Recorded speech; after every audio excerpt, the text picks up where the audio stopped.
A millionaire went to a party wearing simple clothes. Everyone ignored him, except a waitress. Hello, viewer. Thanks for joining us. Leave a like and share your thoughts in the comments, along with the city you're watching from. Now let's continue with the story. You can't be serious about wearing that, Marcus Rivera said, staring at the simple black slacks and white button-down shirt laid out on Alan Reyes's California king bed. To the Pemberton charity ball. Alan, that's a $5,000 a plate event. The who's who of Los Angeles society will be there. Alan adjusted his silver cufflinks, the only expensive items he planned to wear tonight, and met his business partner's incredulous stare in the mirror.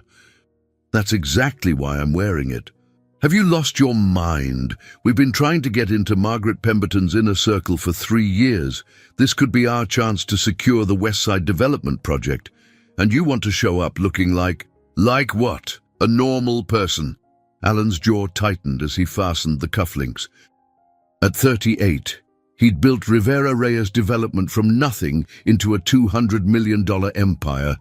But success had come with a price he was only now beginning to understand. When was the last time someone talked to me because they actually wanted to know what I thought, Marcus? Not because they wanted something from me. Marcus loosened his designer tie, a habit he'd developed whenever Alan entered what he called his philosophical moods.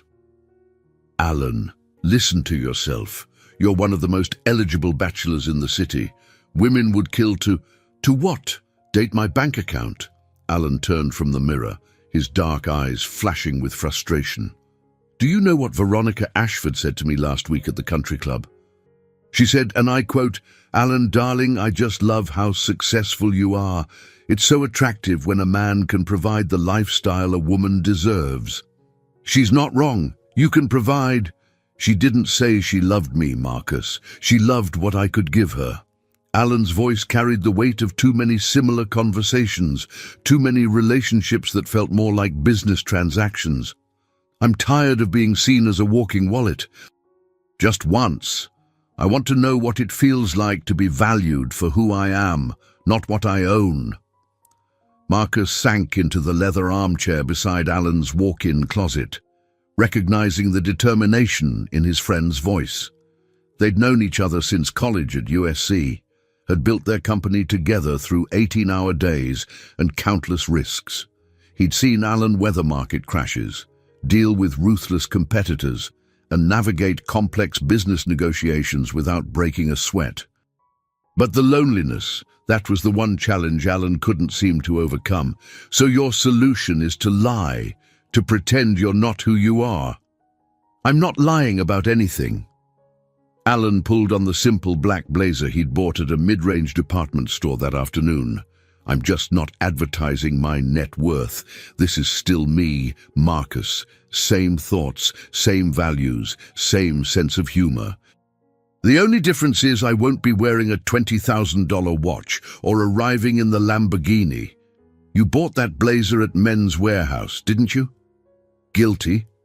Alan actually smiled for the first time that evening. $99. The salesperson was very helpful, didn't try to upsell me once. Marcus shook his head but couldn't help grinning. You're certifiably insane. But I have to admit, I'm curious to see what happens. You'll be there to witness the social experiment firsthand. Alan checked his appearance one final time. Without the usual trappings of wealth, he looked ordinary, handsome still, with his olive skin and athletic build maintained through early morning runs along the beach, but ordinary. Think anyone will recognize me? In that outfit? Doubtful. But Alan, what if this backfires? What if people are just rude to you? Then I'll learn something important about the people I've been surrounded by. Alan grabbed his car keys, not to the Lamborghini or the Tesla, but to the Honda Accord he'd bought that afternoon specifically for tonight. Sometimes the most valuable lessons are the most uncomfortable ones. 20 minutes later, Alan stood outside the Beverly Hills Hotel, watching expensive cars glide up the circular drive. Valets rushed to open doors for guests stepping out in couture gowns and tailored tuxedos. Diamond necklaces caught the light from the hotel's gleaming facade, and the air buzzed with the kind of animated conversation that only accompanied gatherings where everyone was trying to impress everyone else. "Next," called a valet, barely glancing at Alan's Honda as he approached. "Good evening," Alan said, stepping out and offering his keys. The young man, probably in his early 20s, working his way through college, looked Alan up and down with barely concealed disdain. "Staff entrance is around back, sir."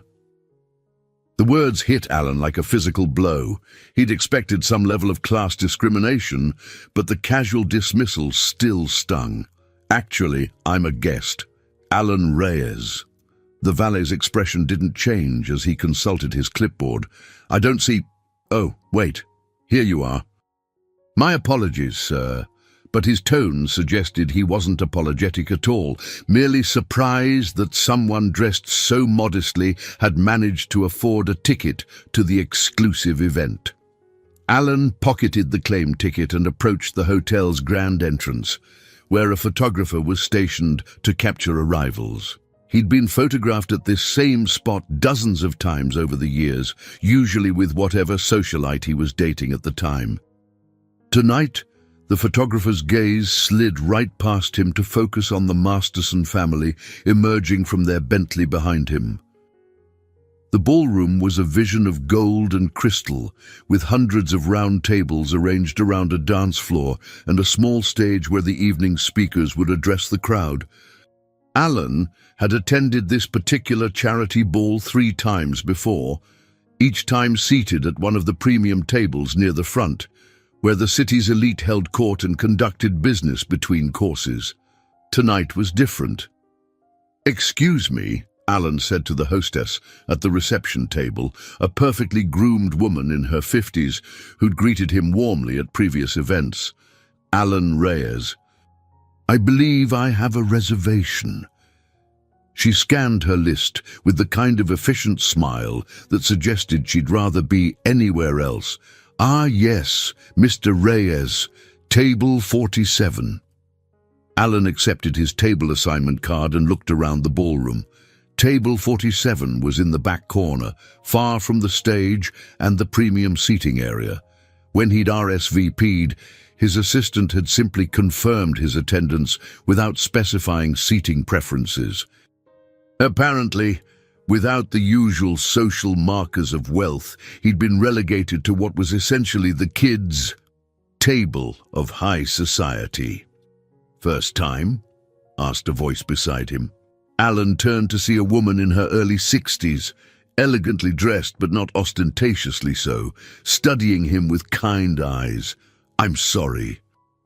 "First time at one of these charity affairs. You have that deer-in-headlights look." She extended a manicured hand. "Patricia Kellerman. My husband and I have been coming to these events for 20 years, Alan Reyes. And no, not my first time, but it feels like it tonight." Patricia's smile was genuine, the first he'd received since arriving. "Well, that's the spirit of these events, isn't it? Meeting new people, supporting good causes. What brings you here tonight?" Before Alan could answer, Patricia's husband approached, a distinguished man in an impeccable tuxedo with a Rolex that cost more than most people's cars. His gaze swept over Alan's modest attire with undisguised disapproval. "Patricia, dear, I've been looking everywhere for you. The Whitefields want to discuss the museum fundraiser." He barely acknowledged Alan's presence. "We should really move toward our table." Of course, Patricia's warm demeanor cooled slightly as she recognized the social cue. "It was lovely meeting you, Alan. Enjoy your evening." Alan watched them walk toward the front of the ballroom, Patricia's husband guiding her with a protective hand that seemed more about steering her away from Alan than showing affection. The interaction was a perfect microcosm of what he'd expected. Initial politeness followed by swift dismissal once his social status was assessed. He made his way to table 47, weaving through clusters of guests engaged in animated conversation. The topics ranged from recent art acquisitions to European vacation homes to charity board positions. Alan had participated in hundreds of similar conversations over the years, but tonight he was essentially invisible, just another face in the crowd without the usual signals of wealth and importance.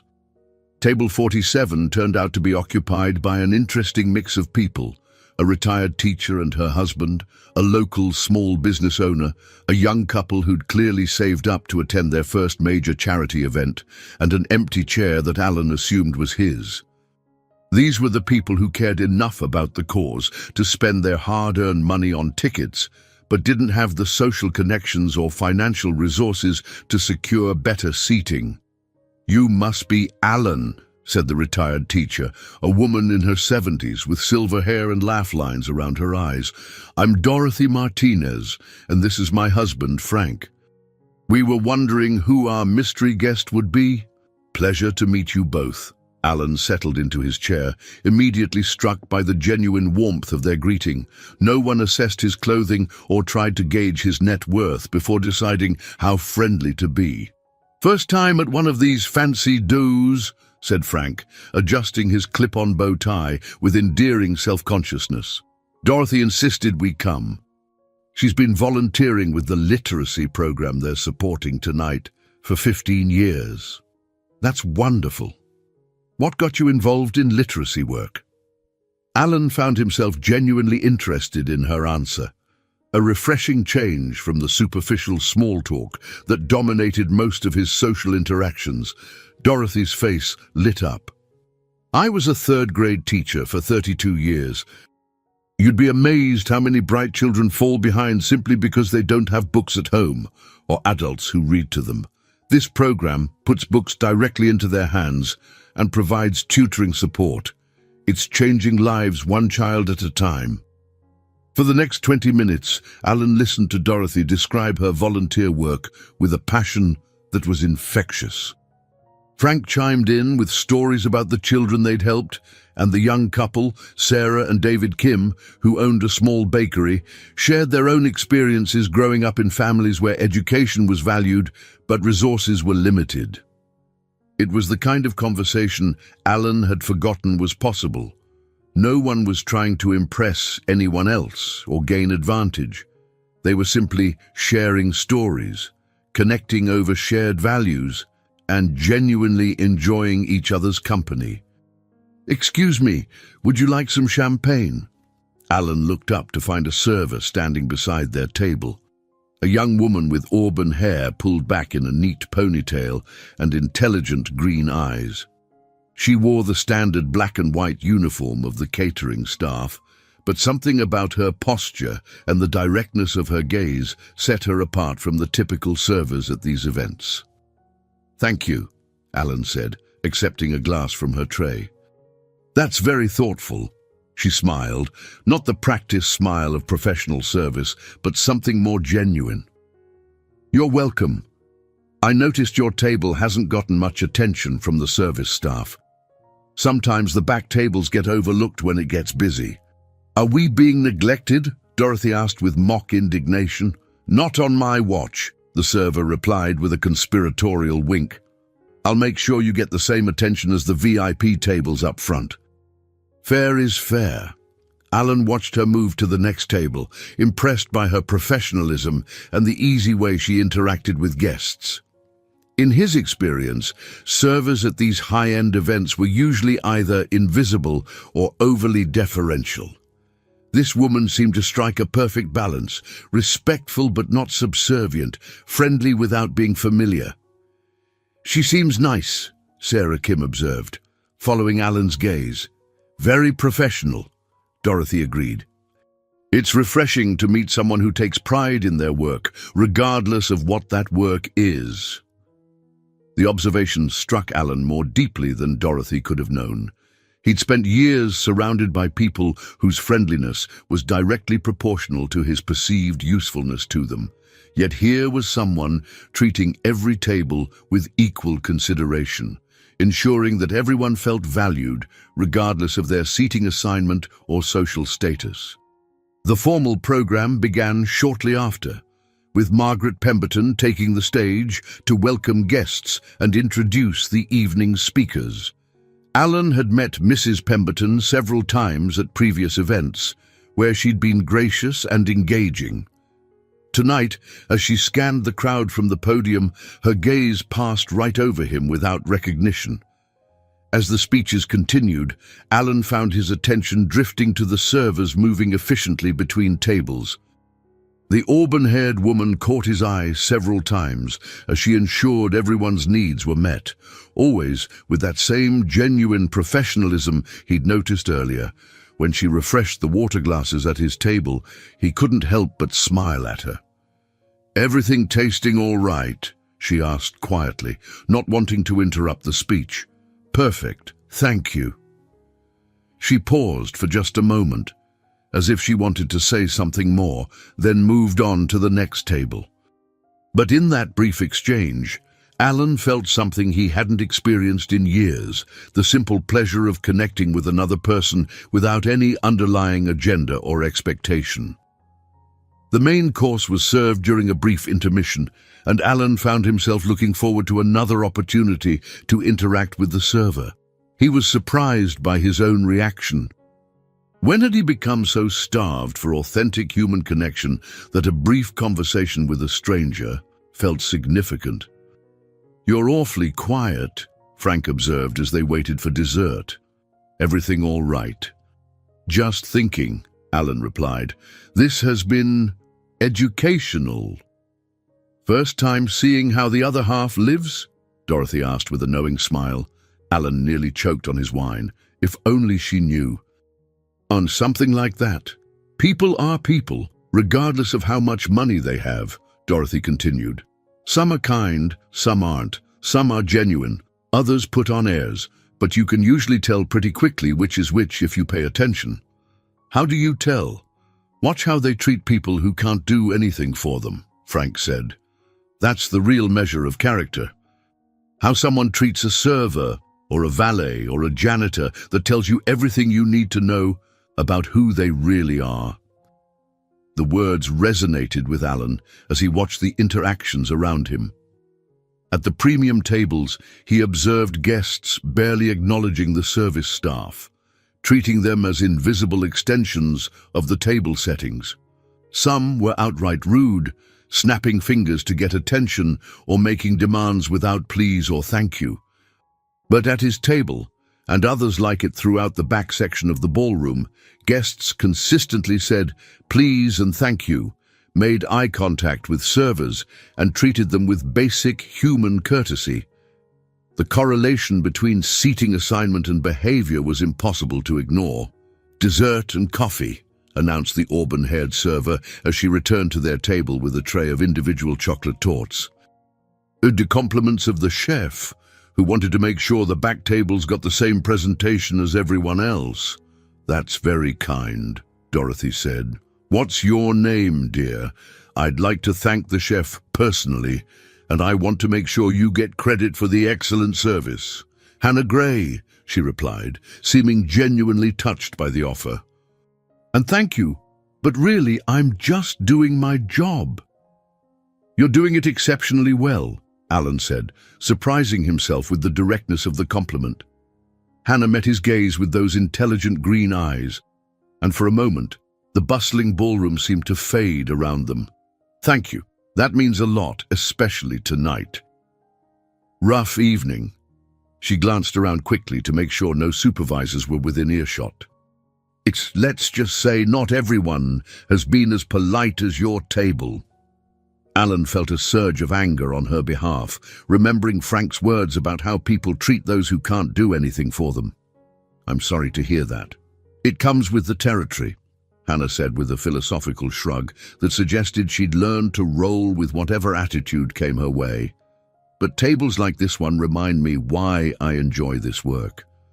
Good people make all the difference." She moved on to serve other tables, but Alan found his thoughts lingering on their brief exchange.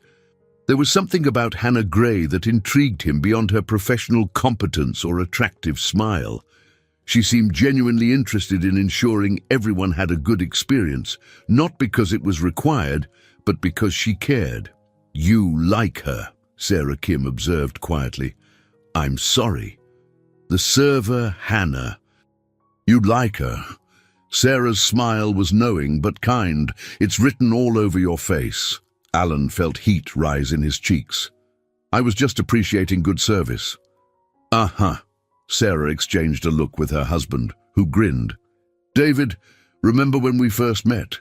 You had that same expression when I brought you coffee at the library." "I was not making any expression," David protested. "And I was simply grateful for caffeine during finals week, and I was simply doing my job as a work-study student," Sarah laughed. "But somehow we ended up talking for 2 hours about everything except studying." Their easy banter and obvious affection for each other struck Alan with unexpected force. When had he last experienced that kind of natural, effortless connection with someone? His recent relationships had been carefully orchestrated affairs, dinner reservations at exclusive restaurants, weekend getaways to luxury resorts, conversations that rarely moved beyond surface pleasantries, and mutual admiration of each other's success. The evening's program resumed with a presentation about the literacy program's impact, complete with video testimonials from children who'd learned to read through the program's support. Alan found himself genuinely moved by the stories, remembering his own childhood struggles with dyslexia and how a patient teacher had helped him overcome the challenges that could have derailed his education. He donated generously to similar causes over the years, but always through his accountant or assistant. Tonight, sitting among people who'd contributed their modest but hard-earned money to support children they'd never meet, the cause felt more personal and immediate. As the formal program concluded and guests began mingling for the evening's final networking hour, Alan noticed Hannah clearing tables with quiet efficiency. Most of the other servers had finished their assigned sections and were taking a break, but Hannah continued working, ensuring that every table was properly reset for the morning's breakfast event. "Excuse me," Alan said, approaching her as she stacked empty dessert plates. "Could I help with anything?" Hannah looked up in surprise. "Oh, that's very kind, but guests really shouldn't." "I'd like to help," Alan insisted. "It's been a wonderful evening, and I feel like I should do something useful instead of just standing around making small talk." For a moment, Hannah seemed torn between professional protocol and genuine appreciation for the offer. "Well, if you really want to help, you could stack those coffee cups. But I should warn you, if my supervisor sees a guest bussing tables, we'll both get in trouble." "Then we'll have to be sneaky about it," Alan said, already reaching for the coffee cups. "I'm good at flying under the radar tonight." They worked together in companionable silence for several minutes, developing an efficient rhythm of clearing and stacking. Alan found himself enjoying the simple, productive task, so different from the abstract deal-making and strategic planning that dominated his usual work. "You're good at this," Hannah observed as they finished the last table in her section. "Sure you haven't done restaurant work before?" "I worked in my uncle's diner one summer during college," Alan replied, surprised by how easily the truth came out. He rarely mentioned his working-class roots to anyone in his current social circle. "Best job I ever had, actually. There's something satisfying about work where you can see immediate results." "I know exactly what you mean." Hannah's face lit up with understanding. "I've been doing this for 3 years, working my way through graduate school, and I still get satisfaction from knowing I helped people have a good evening." "It's honest work." "Graduate school in what?" "Library science. I want to be a librarian, specifically working with literacy programs like the one they featured tonight." She gestured toward the stage where the presentation had taken place. "I know it sounds old-fashioned, but I believe libraries are essential community resources. They're places where anyone can access information, learn new skills, find quiet space to think and grow." Alan was struck by the passion in her voice. The same enthusiasm he'd heard from Dorothy earlier when she described her volunteer work. It doesn't sound old-fashioned at all. It sounds important. You really think so? Hannah seemed genuinely surprised by his support. Most people assume libraries are becoming obsolete in the digital age. Physical books and digital resources serve different needs, Alan said, drawing on his own experience as someone who preferred reading actual books despite having every electronic device imaginable. But beyond that, libraries provide something you can't get online: human connection, community, guidance from people who understand how to navigate information effectively. Hannah's eyes brightened with excitement. Exactly. And for children especially, having a physical space where reading is celebrated, where they can discover new interests, where there are adults who care about their intellectual development, that's irreplaceable. They were interrupted by another server approaching with a concerned expression. "Hannah, Mrs. Patterson is looking for you. Something about the VIP section needing attention." Hannah's face immediately tensed. "Of course." "Thank you, Jennifer." She turned back to Alan with an apologetic smile. "Duty calls. Thank you so much for your help and for the conversation. It's been the highlight of my evening." "Mine too," Alan said, meaning it more than she could possibly know. As Hannah hurried toward the front of the ballroom, Alan found himself watching her go with a mixture of admiration and something deeper. A genuine desire to continue their conversation, to learn more about her dreams and perspectives, to discover what other insights lay behind those intelligent green eyes. He made his way back to table 47, where his dinner companions were preparing to leave. "There you are," Dorothy said warmly. "We were beginning to think you'd slipped out early." "Just helping with cleanup," Alan replied, still distracted by thoughts of Hannah.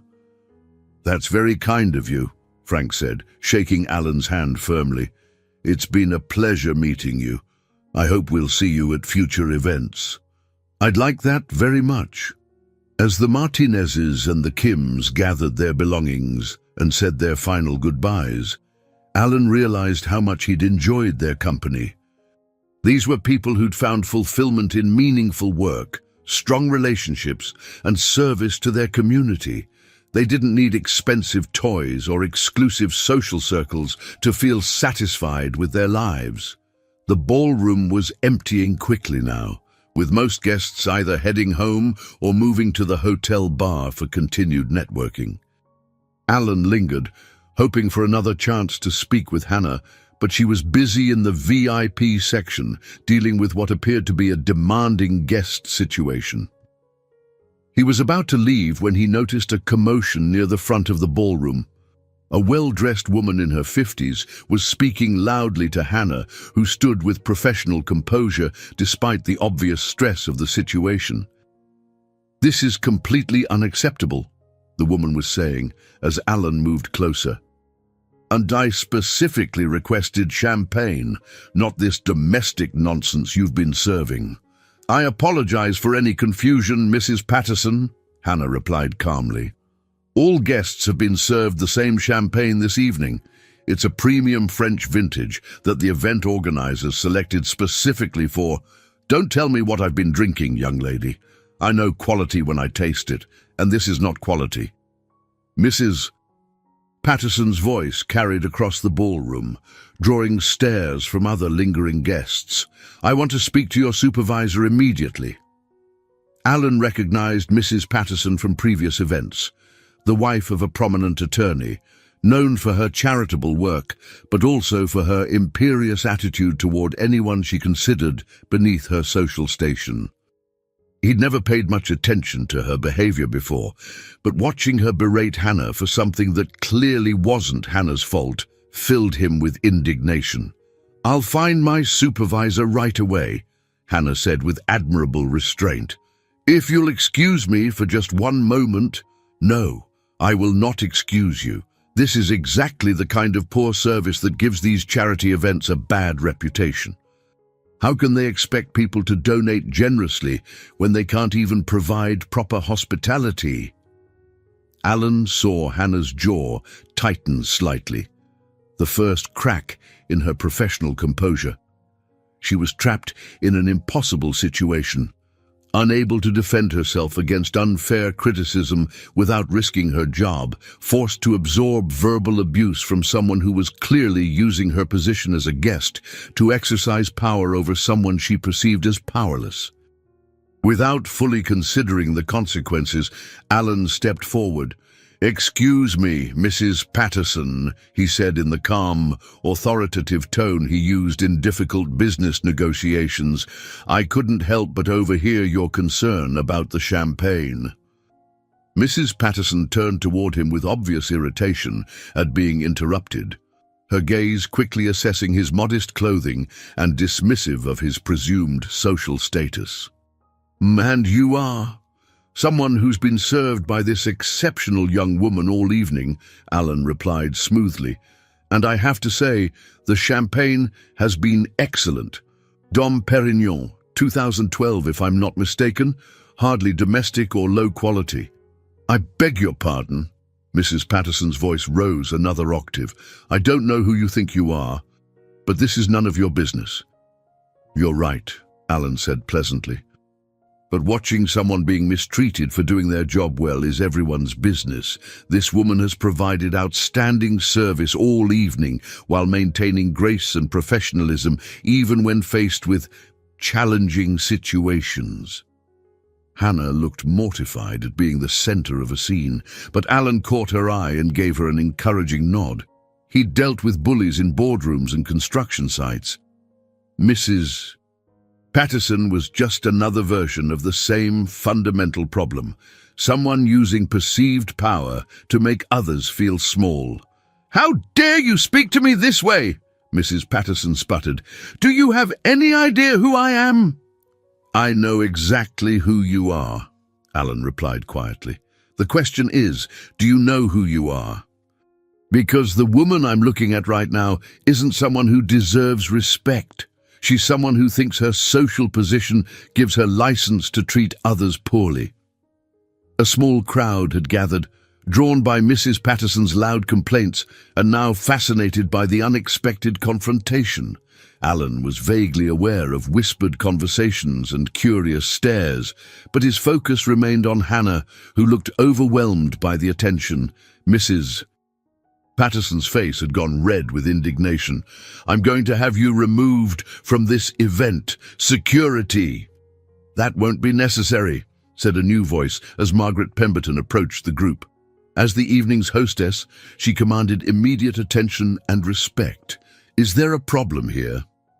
"This man," Mrs. Patterson pointed at Alan dramatically, "has been incredibly rude and inappropriate.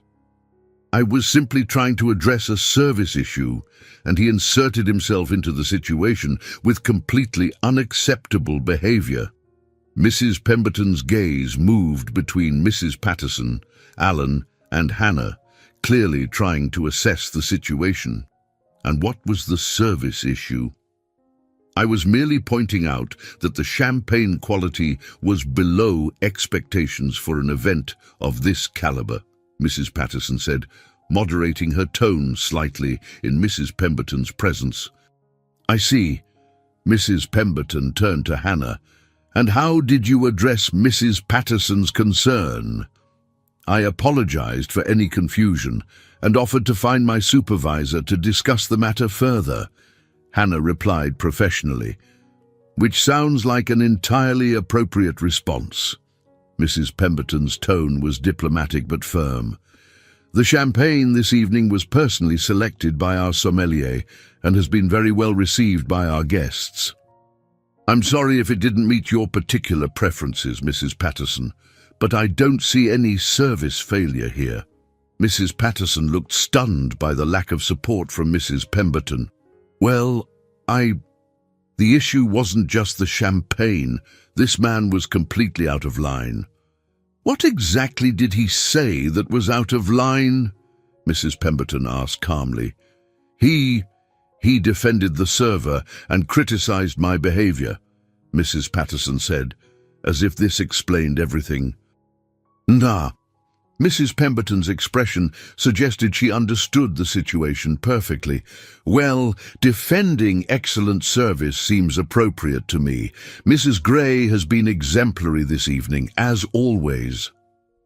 Alan was surprised that Mrs. Pemberton knew Hannah's name, but then realized that someone in Mrs. Pemberton's position would make it her business to know the staff at events she hosted regularly. Mrs. Patterson, clearly realizing she wasn't going to receive the support she expected, gathered her dignity around herself like a cloak.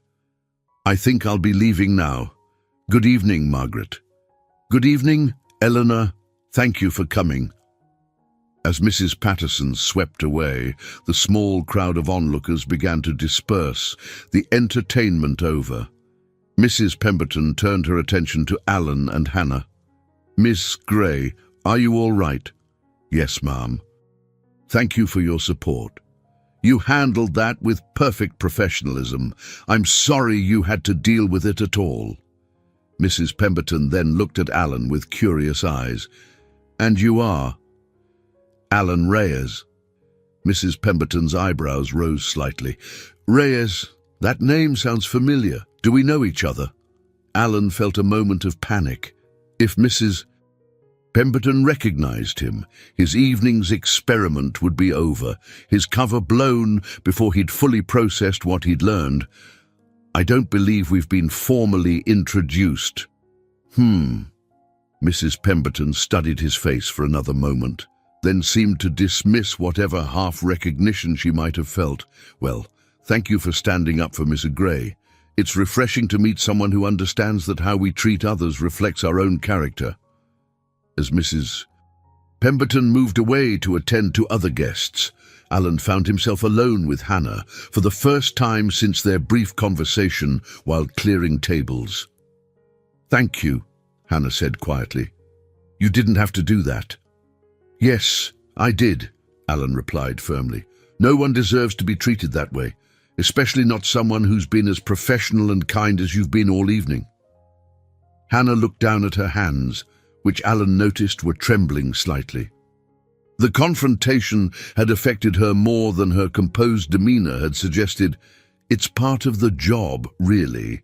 Some people they think they can treat service staff however they want because we can't fight back without losing our jobs. That doesn't make it right. No, it doesn't. Hannah looked up at him with something like wonder in her green eyes. But most people just look the other way when it happens. They don't want to get involved. I'm not most people, Alan said, then immediately wondered why he'd said something so potentially revealing. But Hannah smiled, the first genuine, unguarded smile he'd seen from her all evening. No, you're definitely not most people. I could tell that from our first conversation. What gave me away? You helped clear tables. You asked about my studies and actually listened to the answers. You treated me like... She paused, searching for the right words. Like my thoughts and dreams mattered. Most guests at these events barely see the staff as human beings. Alan felt a pang of guilt, remembering his own behavior at similar events in the past. He'd never been as openly rude as Mrs. Patterson, but he hadn't exactly gone out of his way to connect with service staff either. They'd been part of the background, efficient and invisible. And your thoughts and dreams do matter, he said, and from what I've observed tonight, you're going to make an exceptional librarian. You really think so? I know so. You have a gift for making people feel valued and heard. That's exactly what communities need in their libraries. Hannah's smile widened, and Alan felt something shift in his chest, a warmth and lightness he hadn't experienced in years. When had he last made someone genuinely happy simply by recognizing their worth? I should probably get back to work, Hannah said reluctantly. The cleanup won't finish itself, and I have classes tomorrow. Of course. I've kept you long enough. Alan hesitated, wanting to extend the conversation but uncertain how to do so without crossing professional boundaries. Hannah, I've really enjoyed talking with you tonight. You've made this evening special. For me too, she said softly, more than you know. As Hannah returned to her work, Alan found himself facing a dilemma he hadn't anticipated when he'd conceived his social experiment. He'd set out to discover how people would treat him without the usual markers of wealth and status. The lesson had been enlightening, if sometimes painful. But he hadn't expected to meet someone like Hannah, someone whose authenticity and kindness made him want to be a better version of himself. Now he faced a choice that would define not just the rest of the evening, but potentially the rest of his life. Should he reveal his true identity and risk discovering that Hannah, like so many others, would change her behavior once she learned about his wealth? Or should he continue the charade, building a relationship on what felt like deception? The ballroom was nearly empty now, with only a few lingering guests and the cleanup crew remaining. Alan watched Hannah work with the same diligent professionalism she'd shown all evening, treating her colleagues with the same respect she'd shown to guests. Even exhausted after a long evening of dealing with demanding people, she maintained her grace and positive attitude. As he stood there wrestling with his decision, Alan realized that the evening had already changed him in ways that went far beyond his original experiment. For the first time in years, he'd connected with people based on shared values and genuine interest, rather than mutual benefit or social positioning. He'd been reminded of what it felt like to be valued for his character rather than his bank account. But most importantly, he'd met Hannah Gray, a woman whose strength, intelligence, and authenticity challenged everything he thought he knew about what he wanted in a partner. The question now was whether he had the courage to pursue something real with her, knowing it would require him to be more honest and vulnerable than he'd been in years. The evening was far from over, but Alan knew that whatever happened next would determine not just whether he and Hannah had a future together, but what kind of man he chose to be going forward. The morning after the charity ball brought Alan's first real test of courage. Sitting in his home office overlooking the Pacific, surrounded by the trappings of success that had defined his identity for so long, he found himself questioning everything he thought he knew about his life. His phone buzzed with the usual stream of business calls and social invitations, but Alan's thoughts kept returning to Hannah Gray and the conversation that had felt more genuine than any he'd had in months. The contrast between last night's authentic connections and the calculated interactions of his usual social circle was stark and unsettling. "Good morning, Mr. Reyes," his assistant, Patricia, announced over the intercom. "Your 10 o'clock is here." Marcus Rivera entered the office with his customary energy, carrying 2 cups of coffee and wearing the satisfied expression of someone with good news to share. "You missed quite a show after you left last night." "Oh." Alan accepted the coffee gratefully, needing the caffeine after a largely sleepless night.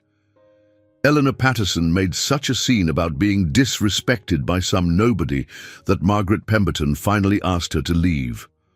Turns out she's been causing problems at charity events for years, but no one wanted to confront her because of her husband's connections. Marcus settled into the leather chair across from Alan's desk. "Word is spreading about some mystery guest who stood up to her. You're becoming a folk hero, and no one even knows who you are." Alan felt a mixture of pride and unease at the news, while he was glad that Mrs. Patterson had faced consequences for her behavior. He hadn't intended to become the subject of social gossip. What exactly are people saying?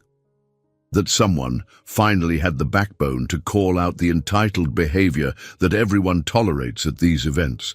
Margaret Pemberton herself told several people that it was refreshing to meet a guest who understood that character matters more than social position.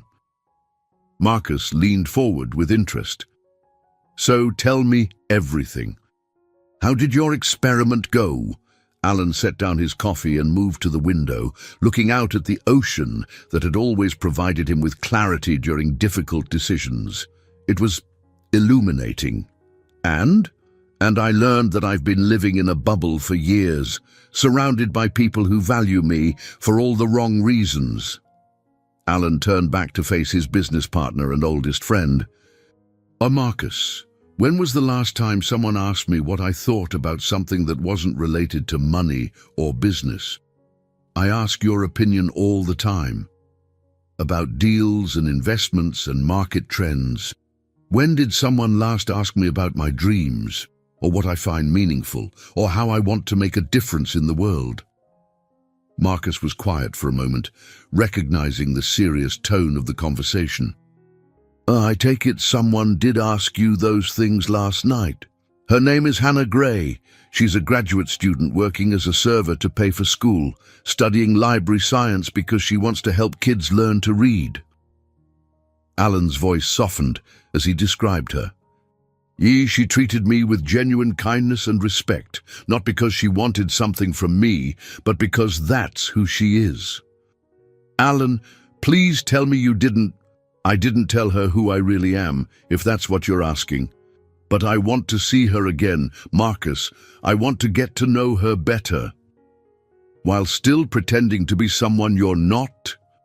The question hit Alan like a physical blow because it articulated the exact moral dilemma that had kept him awake all night. I'm not pretending to be someone else. I'm just not advertising my bank balance. That's a pretty significant omission, don't you think? What happens when she finds out? Because she will find out, Alan. These things always come to light. Maybe by then she'll know me well enough to see past the money. Marcus stood up and began pacing, a habit from their college days when he was working through a complex problem. Okay, let's think about this practically. You want to date a woman who doesn't know you're worth $200 million. How exactly do you plan to manage that? People date on budgets all the time. I'll suggest activities that are within reach for someone with a modest income. Coffee shops instead of five-star restaurants. Movies instead of the opera. It's not impossible. And when she wants to see where you live, when she meets your friends, when she Googles your name and finds photos of you at charity galas and business conferences. Marcus stopped pacing and fixed Alan with a stern look. You're not thinking this through. Alan knew his friend was right, but the prospect of returning to his old life of superficial relationships and calculated interactions felt unbearable. What if I simplified things, sold the big house, got rid of the flashy cars, lived more modestly? Are you hearing yourself? You're talking about changing your entire lifestyle for a woman you met 12 hours ago. Maybe I needed to change my lifestyle anyway. Alan's voice carried a conviction that surprised them both. Last night I sat at a table with a retired teacher, a small business owner, and a young couple who own a bakery. They were more content and fulfilled than most of the millionaires I know. They've built meaningful lives around work they believe in, relationships they've nurtured, and service to their community. There's nothing stopping you from finding meaning and fulfillment while still being wealthy, Alan. You don't have to choose between personal happiness and financial success, don't I? Name one person in our social circle who's genuinely happy, who's in a relationship based on love rather than mutual advantage, who wakes up excited about contributing something meaningful to the world. Marcus opened his mouth to respond, then closed it again. After a long pause, he sank back into his chair. Point taken. But Alan, even if you're right about needing to make changes, deceiving this woman isn't the way to start a healthy relationship. So what do you suggest? Tell her the truth from the beginning. If she's as genuine as you think she is, she'll appreciate your honesty. And if she's not, Marcus shrugged, then you'll learn something important about her character before you get too involved. Alan wanted to believe his friend was right, but the memory of too many relationships that had changed the moment his net worth became known held him back. The shift was always subtle at first. Suddenly his opinions carried more weight, his preferences became her preferences, and conversations began revolving around plans that required his financial resources. I need to think about this more, Alan said finally. Just promise me you won't do anything impulsive. This woman deserves honesty, and you deserve a relationship built on truth, not deception. After Marcus left, Alan found himself unable to focus on work. Every quarterly report and market analysis seemed trivial compared to the larger questions about how he wanted to live his life. By noon, he'd made a decision that would have seemed unthinkable 24 hours earlier. He pulled up the contact information for the Beverly Hills Hotel's catering department and dialed the number. "Good afternoon. This is Jennifer with Premier Catering Services. How may I help you?" "Hello. I attended the charity ball last night and wanted to commend one of your servers.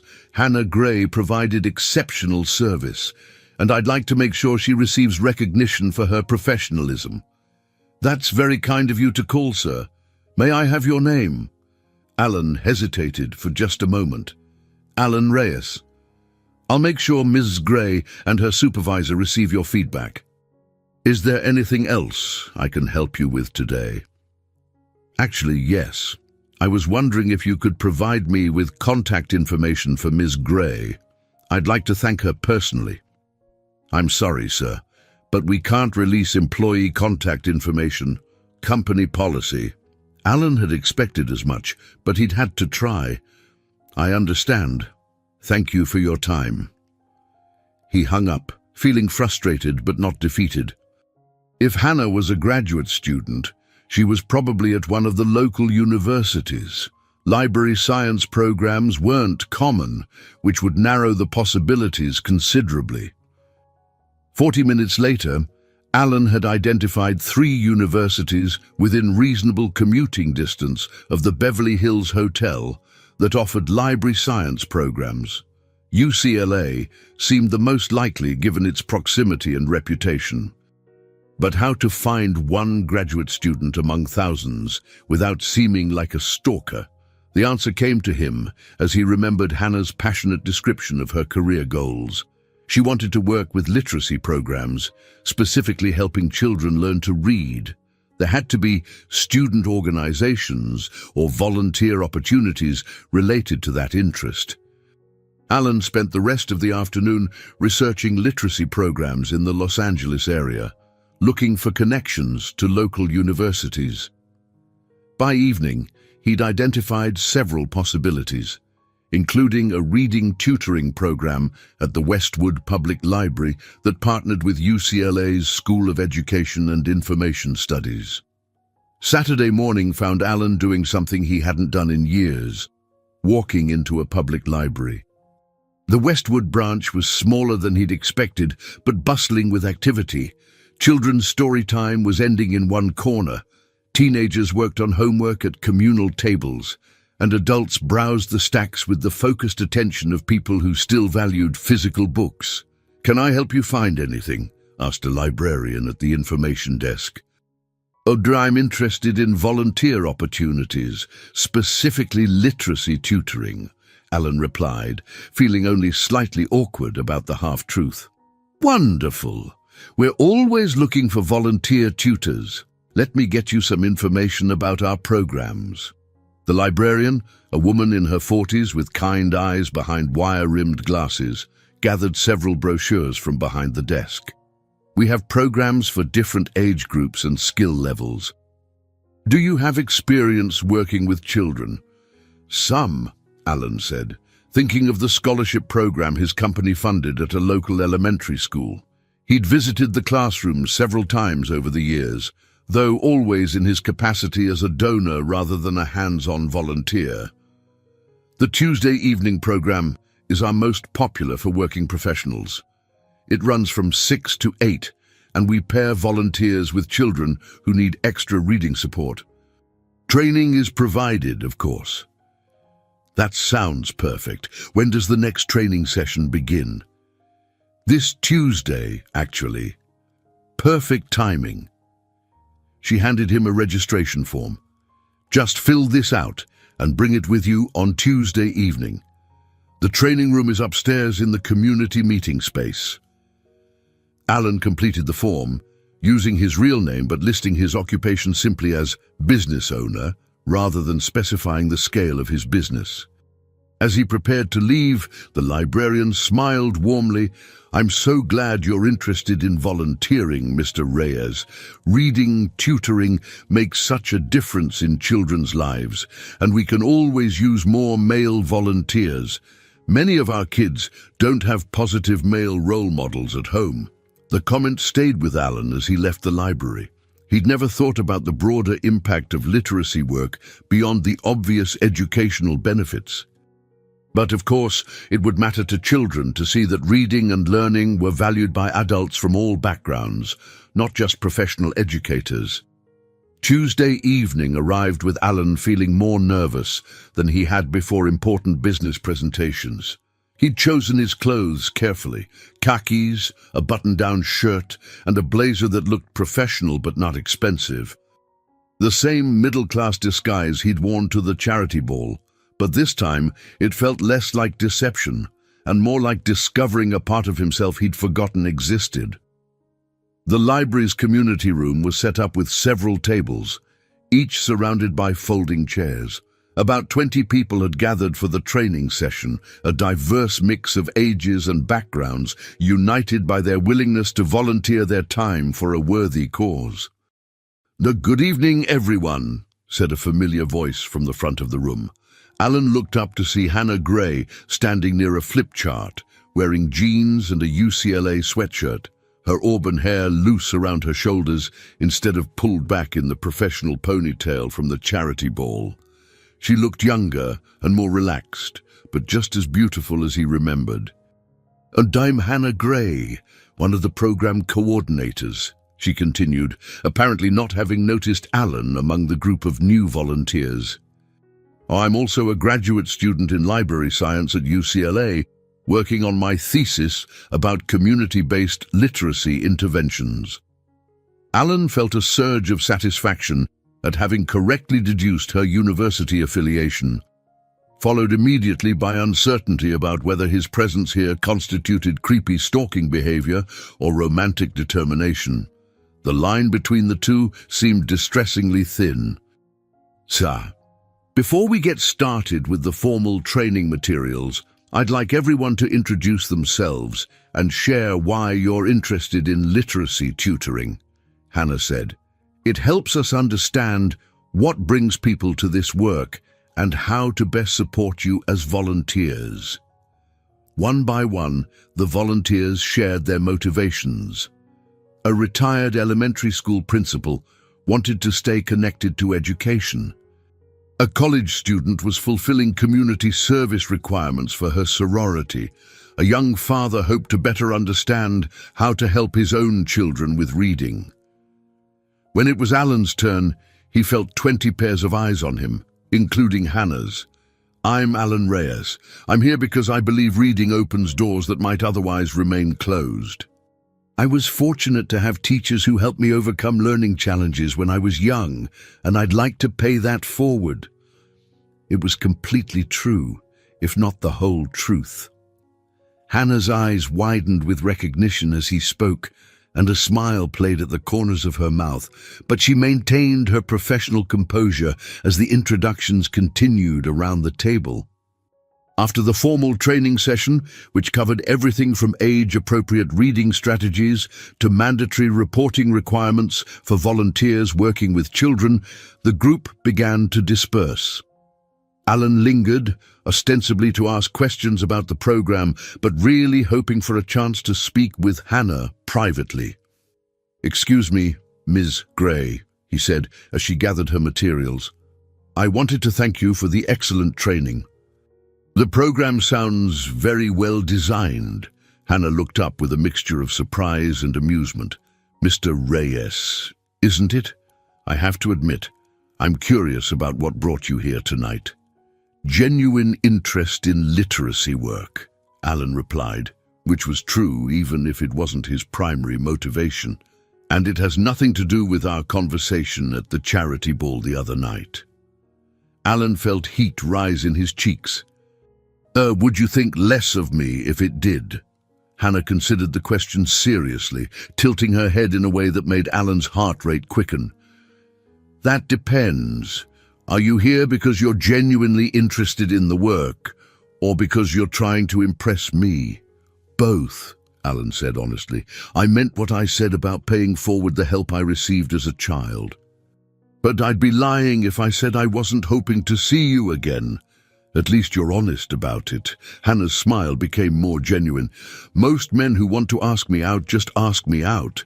They don't sign up to volunteer with children who need reading help. Most men probably have more confidence than I do, Alan admitted. And maybe they haven't spent an entire evening watching you handle difficult situations with more grace and professionalism than anyone had a right to expect. Hannah's expression softened. That's very kind of you to say. And for what it's worth, I'm glad you're here. We really do need more volunteers, especially male role models for the kids. So you don't mind that I tracked you down through your literacy work? I mind that you had to track me down at all, Hannah said with a teasing smile. You could have just asked for my phone number at the charity ball. Would you have given it to me? Probably not. I don't usually date guests from the events I work. Hannah began walking toward the library's exit, and Alan fell into step beside her. But this is different. Here, we're both volunteers working toward the same goal. The power dynamic is more equal. Alan was struck by her perceptiveness. The imbalance between server and guest had been exactly what made him hesitant to ask for her contact information that night. But he also realized that the power dynamic was still skewed, just in ways Hannah couldn't see. His wealth and social position gave him advantages she was unaware of, advantages he'd used to find her and insert himself into her life. Hannah, he said, as they reached the library's front entrance, would you like to get coffee sometime? I'd like to continue our conversation from the other night. I'd like that, she replied without hesitation. But I should warn you, I'm pretty busy with school and work. I don't have a lot of free time for traditional dating.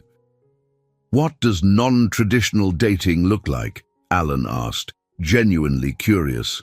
Coffee between classes, study sessions at the library, maybe helping each other with volunteer work. Hannah pulled a pen from her backpack and wrote her phone number on the back of one of the literacy program brochures. I'm not high maintenance, if that's what you're worried about. Alan accepted the brochure with a sense of triumph mixed with guilt. Hannah's definition of low-maintenance dating was exactly what he'd hoped for, but only because it would make it easier to hide his true financial situation. The fact that her busy schedule and modest lifestyle aligned perfectly with his deception felt manipulative, even though he hadn't planned it that way. I should get going, Hannah said, glancing at her watch. I have an early class tomorrow, and I'm working another event tomorrow night. Another charity ball? Corporate dinner party. Less glamorous than the Pemberton ball, but it pays the bills. Hannah adjusted her backpack straps. Thank you for volunteering, Alan. Even if you did have ulterior motives, you're going to help kids who really need it. That matters more than why you initially got involved. As Alan watched Hannah walk to her car, a 10-year-old Honda Civic that had clearly seen better days, he felt the weight of his deception more heavily than ever. Here was a woman working multiple jobs to put herself through graduate school, pursuing a career in public service that would never make her wealthy. And she was thanking him for his altruism. The irony was almost unbearable. The next morning, Alan called Hannah with what he hoped was an appropriate amount of time between receiving her number and using it. Hello.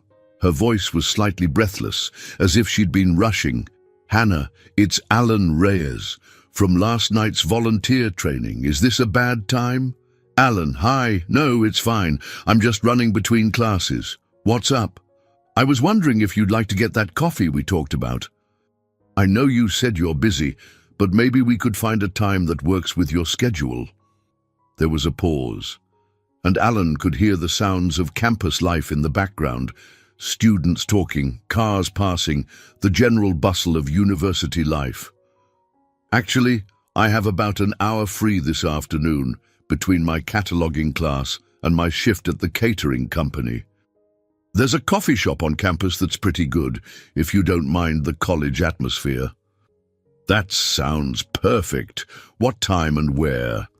Hannah gave him directions to a cafe near the UCLA library, and they arranged to meet at 3 o'clock. Alan hung up with a mixture of excitement and trepidation.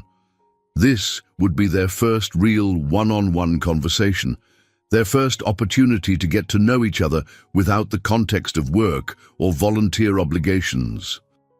It would also be his first test of whether he could maintain his facade of middle-class normalcy in a more intimate setting. The campus coffee shop was exactly what Alan had expected, crowded with students, filled with the aroma of espresso and the sounds of animated conversation, decorated with flyers for upcoming events and used textbooks for sale. He'd graduated from USC nearly 20 years ago, but the atmosphere brought back memories of simpler times when his biggest worry was passing organic chemistry.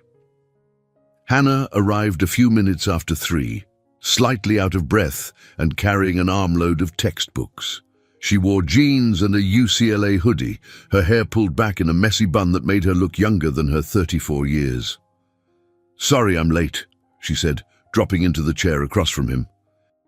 Professor Martinez ran over, and I didn't want to be rude by leaving early." "No problem at all. I ordered you a latte. I hope that's okay. I figured if you're running between classes and work, you could probably use the caffeine." "You figured right," Hannah said gratefully, taking a sip of the drink. "And thank you, you didn't have to do that." "It's just coffee," Alan said, though he was pleased by her appreciation of the small gesture. Still, it's thoughtful. Hannah settled back in her chair, seeming to relax for the first time since arriving. "So, Alan Reyes, tell me about yourself. What do you do when you're not volunteering at literacy programs or attending charity balls?" This was the moment Alan had been dreading and anticipating in equal measure. How much truth could he share without revealing the extent of his wealth? "I own a small business with a partner. We do property development. Nothing too exciting, but it pays the bills." "What kind of property development?" "Mostly residential, some commercial projects." Alan felt uncomfortable with the vague responses. But the truth that he owned a company that had developed several high-profile projects around Los Angeles would lead to questions he wasn't ready to answer. "That sounds interesting, actually. I imagine there's a lot of problem-solving involved, figuring out how to make spaces work for people's needs." "Exactly. The best projects are the ones that improve communities, not just generate profit." That, at least, was completely true. Alan had always been proud of his company's commitment to responsible development that enhanced neighborhoods rather than gentrifying them beyond recognition. "I like that philosophy," Hannah said. "Too many developers seem to care more about maximizing returns than creating places where people actually want to live." The conversation flowed easily from there, touching on everything from urban planning principles to their shared love of reading to their experiences growing up in Southern California. Alan found himself relaxing, remembering how much he enjoyed Hannah's perspective on the world and her ability to find meaning in everyday experiences. "What about you?" Alan asked as they finished their coffee. "What drew you to library science? It's not exactly the most common career path." Hannah's face lit up with the same passion he'd observed at the charity ball. "I've always loved libraries. When I was a kid, the library was my refuge. My parents worked multiple jobs, so I spent a lot of afternoons there doing homework and reading.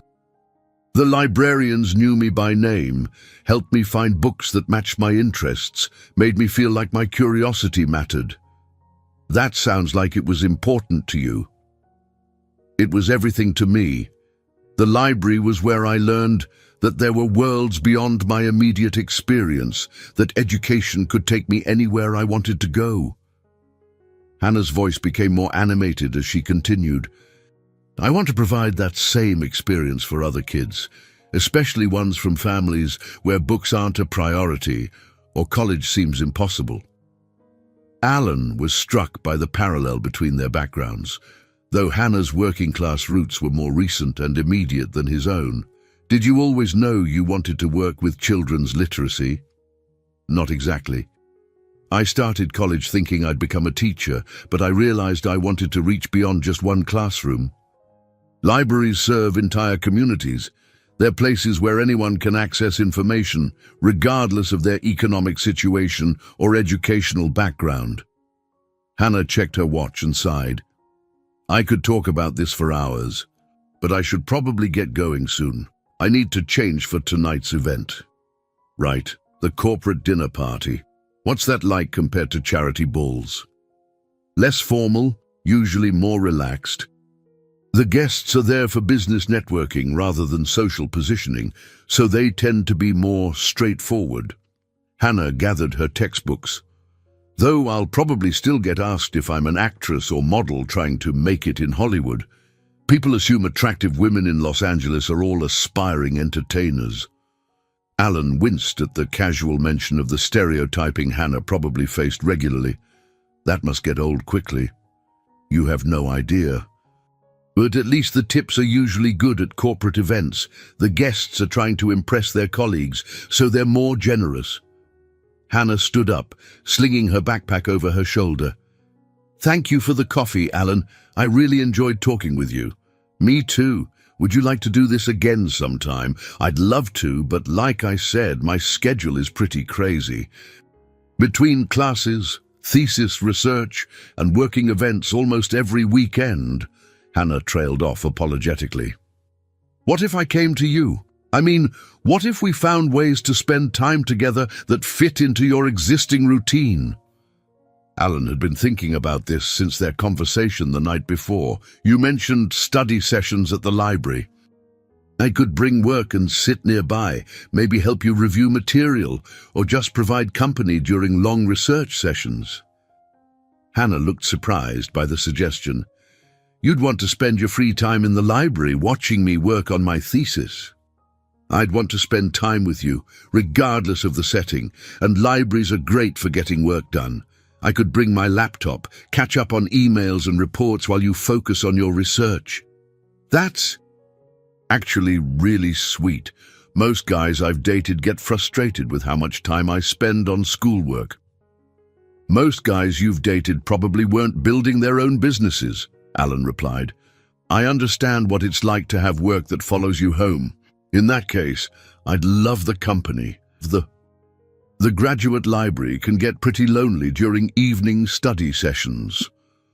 They exchanged details about Hannah's usual study schedule, and Alan found himself looking forward to spending quiet evening hours in an academic library more than he'd anticipated any social event in recent memory.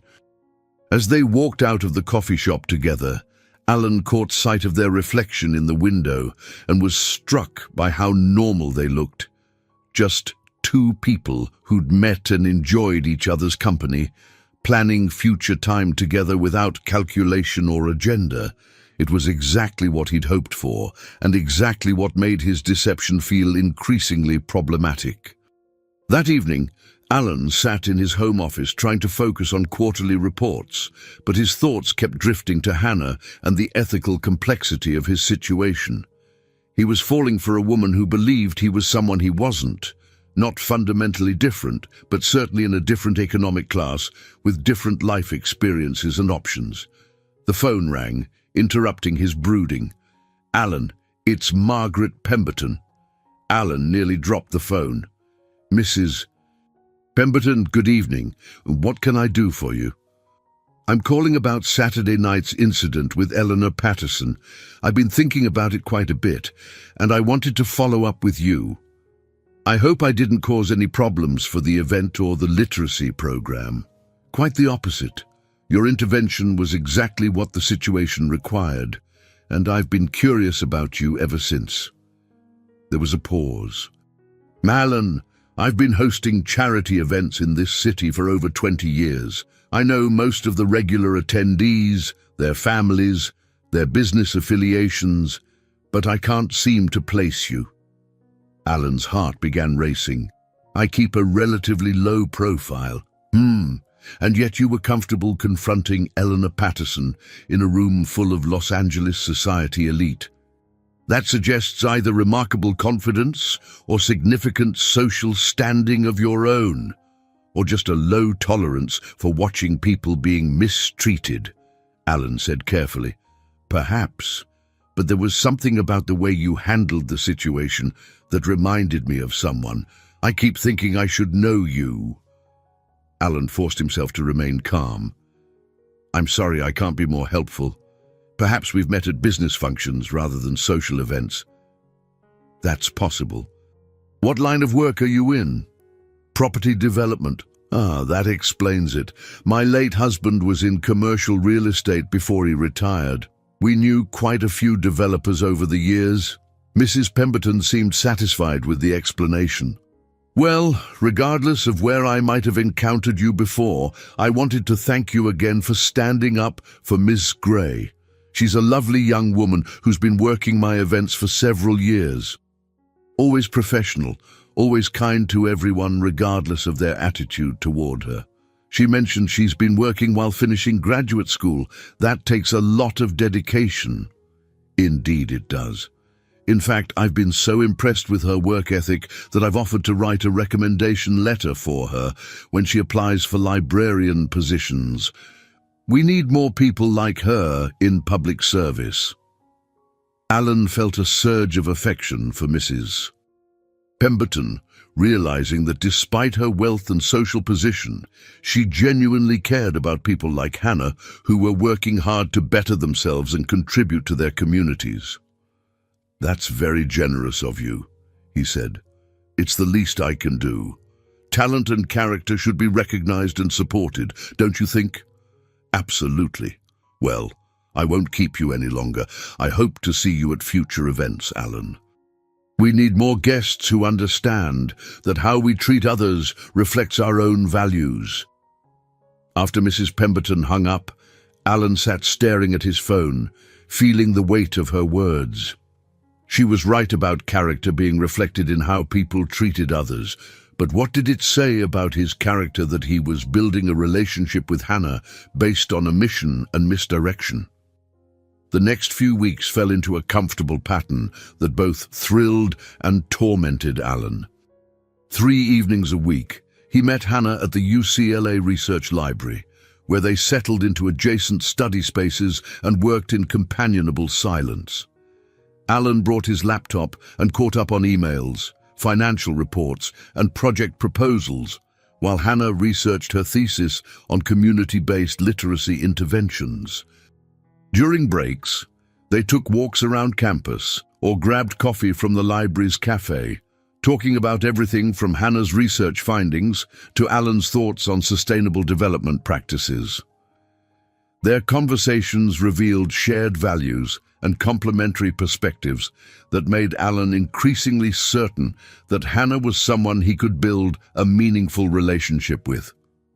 The problem was that their relationship was built on an increasingly elaborate fiction. When Hannah mentioned struggling to afford new textbooks, Alan had to resist the urge to simply buy them for her. When she turned down his invitation to dinner at a moderately priced restaurant because it wasn't in her budget, he suggested cooking at his place instead, then spent an hour online researching recipes that would seem appropriate for someone with limited disposable income. Most challenging of all was pretending that his modest Honda Accord was his only vehicle, especially when Hannah offered to drive to volunteer training sessions to save him gas money. Her thoughtfulness and consideration for his supposed financial constraints made his deception feel increasingly cruel. "You know," Hannah said one evening as they packed up their study materials, "I keep meaning to ask what your apartment is like. We always end up studying here or at coffee shops. I'd love to see your place sometime." Alan's stomach clenched. His Malibu house, with its floor-to-ceiling windows overlooking the Pacific and its minimalist design filled with expensive furniture and original artwork, would instantly expose the extent of his wealth. It's nothing special, really, pretty small, and I'm not much of a decorator. I don't care about decoration. I'm just curious about your space, how you live. Hannah smiled. Besides, my apartment is tiny and furnished with hand-me-downs from my family. I'm not exactly judging anyone's interior design choices. Maybe next week, Alan said vaguely, knowing he needed to figure out a solution to this particular problem before Hannah's curiosity became too pressing to deflect. That night, Alan found himself researching rental apartments online, seriously considering leasing a modest place that would support his fiction. But the idea of maintaining two residences just to deceive a woman he was falling in love with felt both absurd and morally reprehensible. He was still wrestling with the problem when his phone rang the next morning. "Alan, it's Hannah. I know this is short notice, but I have a favor to ask." "Of course." "What do you need?" "One of the other servers called in sick for tonight's event, and my supervisor asked if I knew anyone who might be available to help. It's good money, and I thought you might be interested since you said business has been slow lately." Alan's mouth went dry. He'd mentioned that work was slow to explain why he had so much free time to spend at the library, not anticipating that Hannah might try to help him find additional income. "I don't have any experience serving at formal events. It's not that complicated, and the supervisor said they'd provide basic training. The event is smaller than the charity ball, maybe 60 people instead of 300, and the pay is $25 an hour plus tips." $25 an hour. Alan probably spent more than that on coffee in an average day, but to Hannah, it represented significant income that could make a real difference in her monthly budget. The fact that she was thinking of his financial situation and trying to help him improve it made his throat tighten with emotion. "Hannah, that's very thoughtful, but please consider it, Alan. I know it's not glamorous work, but the money is good, and we'd get to spend the evening together instead of me working while you sit home alone." The prospect of spending an evening with Hannah, even in a work context, was appealing. But the risk of exposure seemed enormous. What if someone recognized him? What if he made some mistake that revealed his inexperience with service work? "What kind of event is it?" "Corporate anniversary party for a law firm. The guest list is mostly attorneys and their spouses, plus some clients and business partners. Pretty straightforward crowd, according to my supervisor. A law firm. Alan's company had worked with several major Los Angeles law firms over the years, including some he'd socialized with outside of business contexts. The likelihood of running into someone who knew him seemed uncomfortably high, but Hannah was waiting for an answer, and he could hear the hope in her voice. She was trying to help him, trying to include him in her work life, and he couldn't think of a reasonable excuse to refuse without seeming ungrateful or lazy. "All right," he said finally. "I'll do it." "Really? That's wonderful. I'll text you the details. And Alan, thank you. I know serving tables isn't exactly exciting work, but the money will be helpful, and I'm looking forward to working alongside you." After she hung up, Alan sat staring at his phone, wondering what he'd just agreed to do. In less than 8 hours, he'd be serving dinner to Los Angeles lawyers while pretending to be someone who needed the job for financial reasons. The irony was staggering.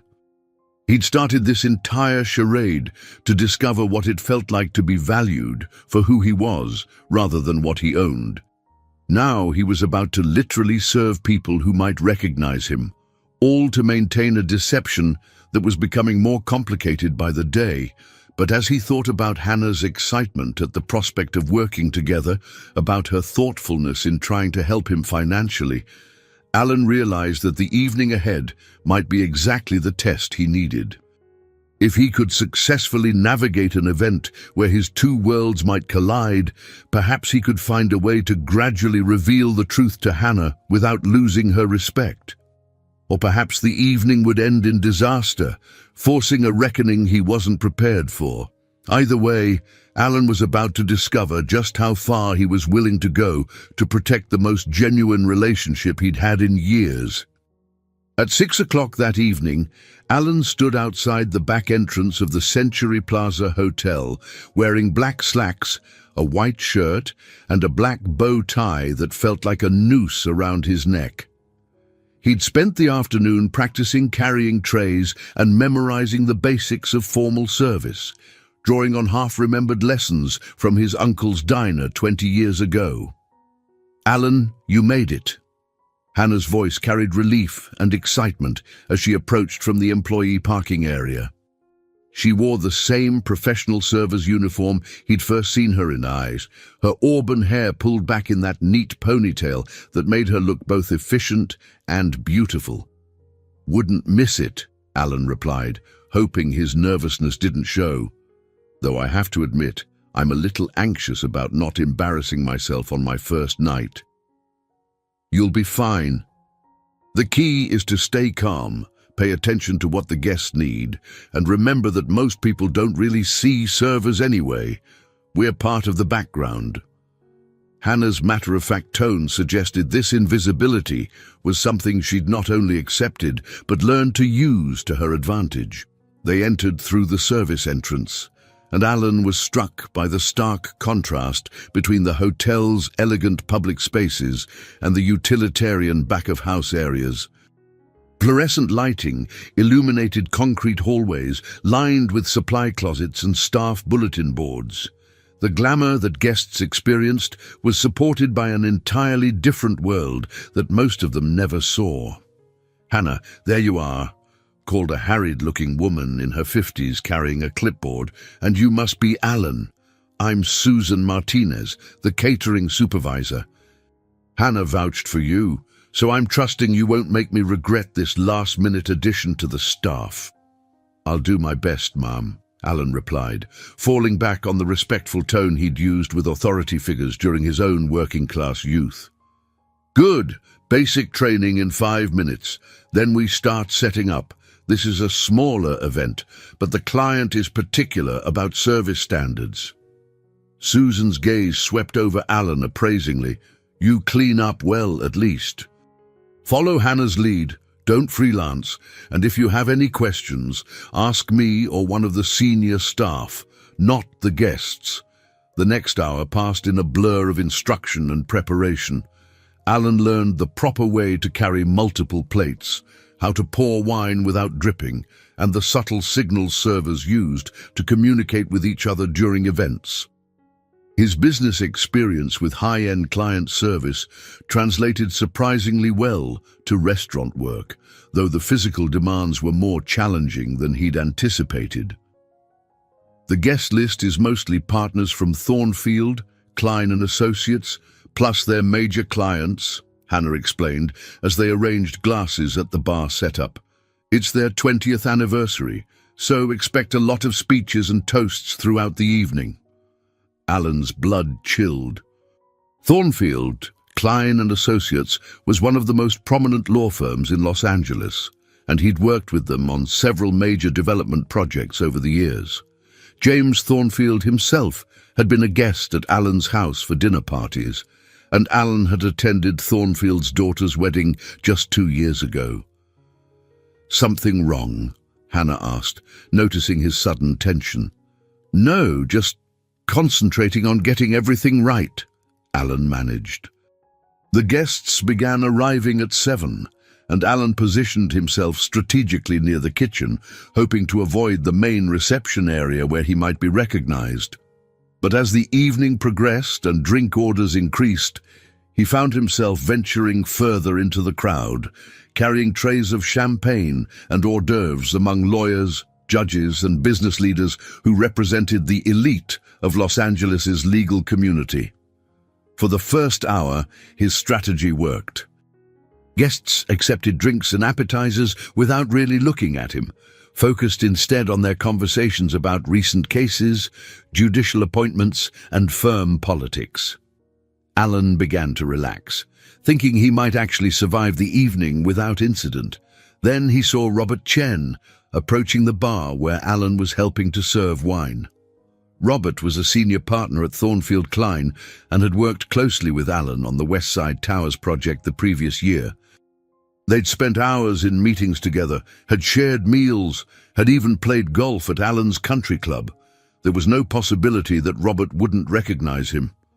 Alan turned away quickly, hoping to blend into the crowd before Robert reached the bar, but he wasn't fast enough. "Excuse me," Robert said, tapping Alan on the shoulder. "Could I get a glass of the Cabernet?" Alan kept his head down as he poured the wine, hoping the formal service context might create enough cognitive dissonance to prevent recognition. "Of course, sir." "Thank you." Robert accepted the glass, then paused, studying Alan's face with growing confusion. "I'm sorry, but do we know each other? You look familiar." Alan's heart hammered against his ribs. "I don't think so, sir." "I have one of those faces," but Robert's expression was sharpening with recognition. "No, I'm sure we've met. You're... Wait a minute. Alan? Alan Reyes." The question hung in the air between them like a live wire. Around them, the party continued. Lawyers discussing cases, couples making small talk, servers moving efficiently through the crowd with trays of food and drink. But for Alan, the moment felt suspended in time. "Dee, I think you have me confused with someone else," Alan said quietly, desperate to maintain his cover just a little longer. "Alan Reyes from Rivera Reyes Development," Robert continued, his voice rising with certainty. "We worked together on the West Side project. What the hell are you doing serving wine at my firm's anniversary party?" Several nearby guests turned at Robert's raised voice, including Hannah, who was passing by with a tray of canapes. Alan saw her stop, confusion evident on her face as she registered Robert's words. "I'm sorry, sir, but I think there's been a misunderstanding," Alan said, aware that his voice sounded strained and unconvincing. "Misunderstanding?" Robert laughed, but it wasn't a pleasant sound. "Alan, you were at my house for dinner 3 months ago. Your company is worth what? 200 million, and now you're working as a server. Is this some kind of undercover boss situation? Are you researching the service industry for a new project?" The circle of attention was widening now, with more guests turning to witness the strange confrontation between a prominent attorney and a member of the catering staff who apparently wasn't who he appeared to be. "Alan!" Hannah's voice was barely above a whisper, but it cut through the surrounding noise like a blade. What is he talking about? This was the moment Alan had been dreading since the night they met.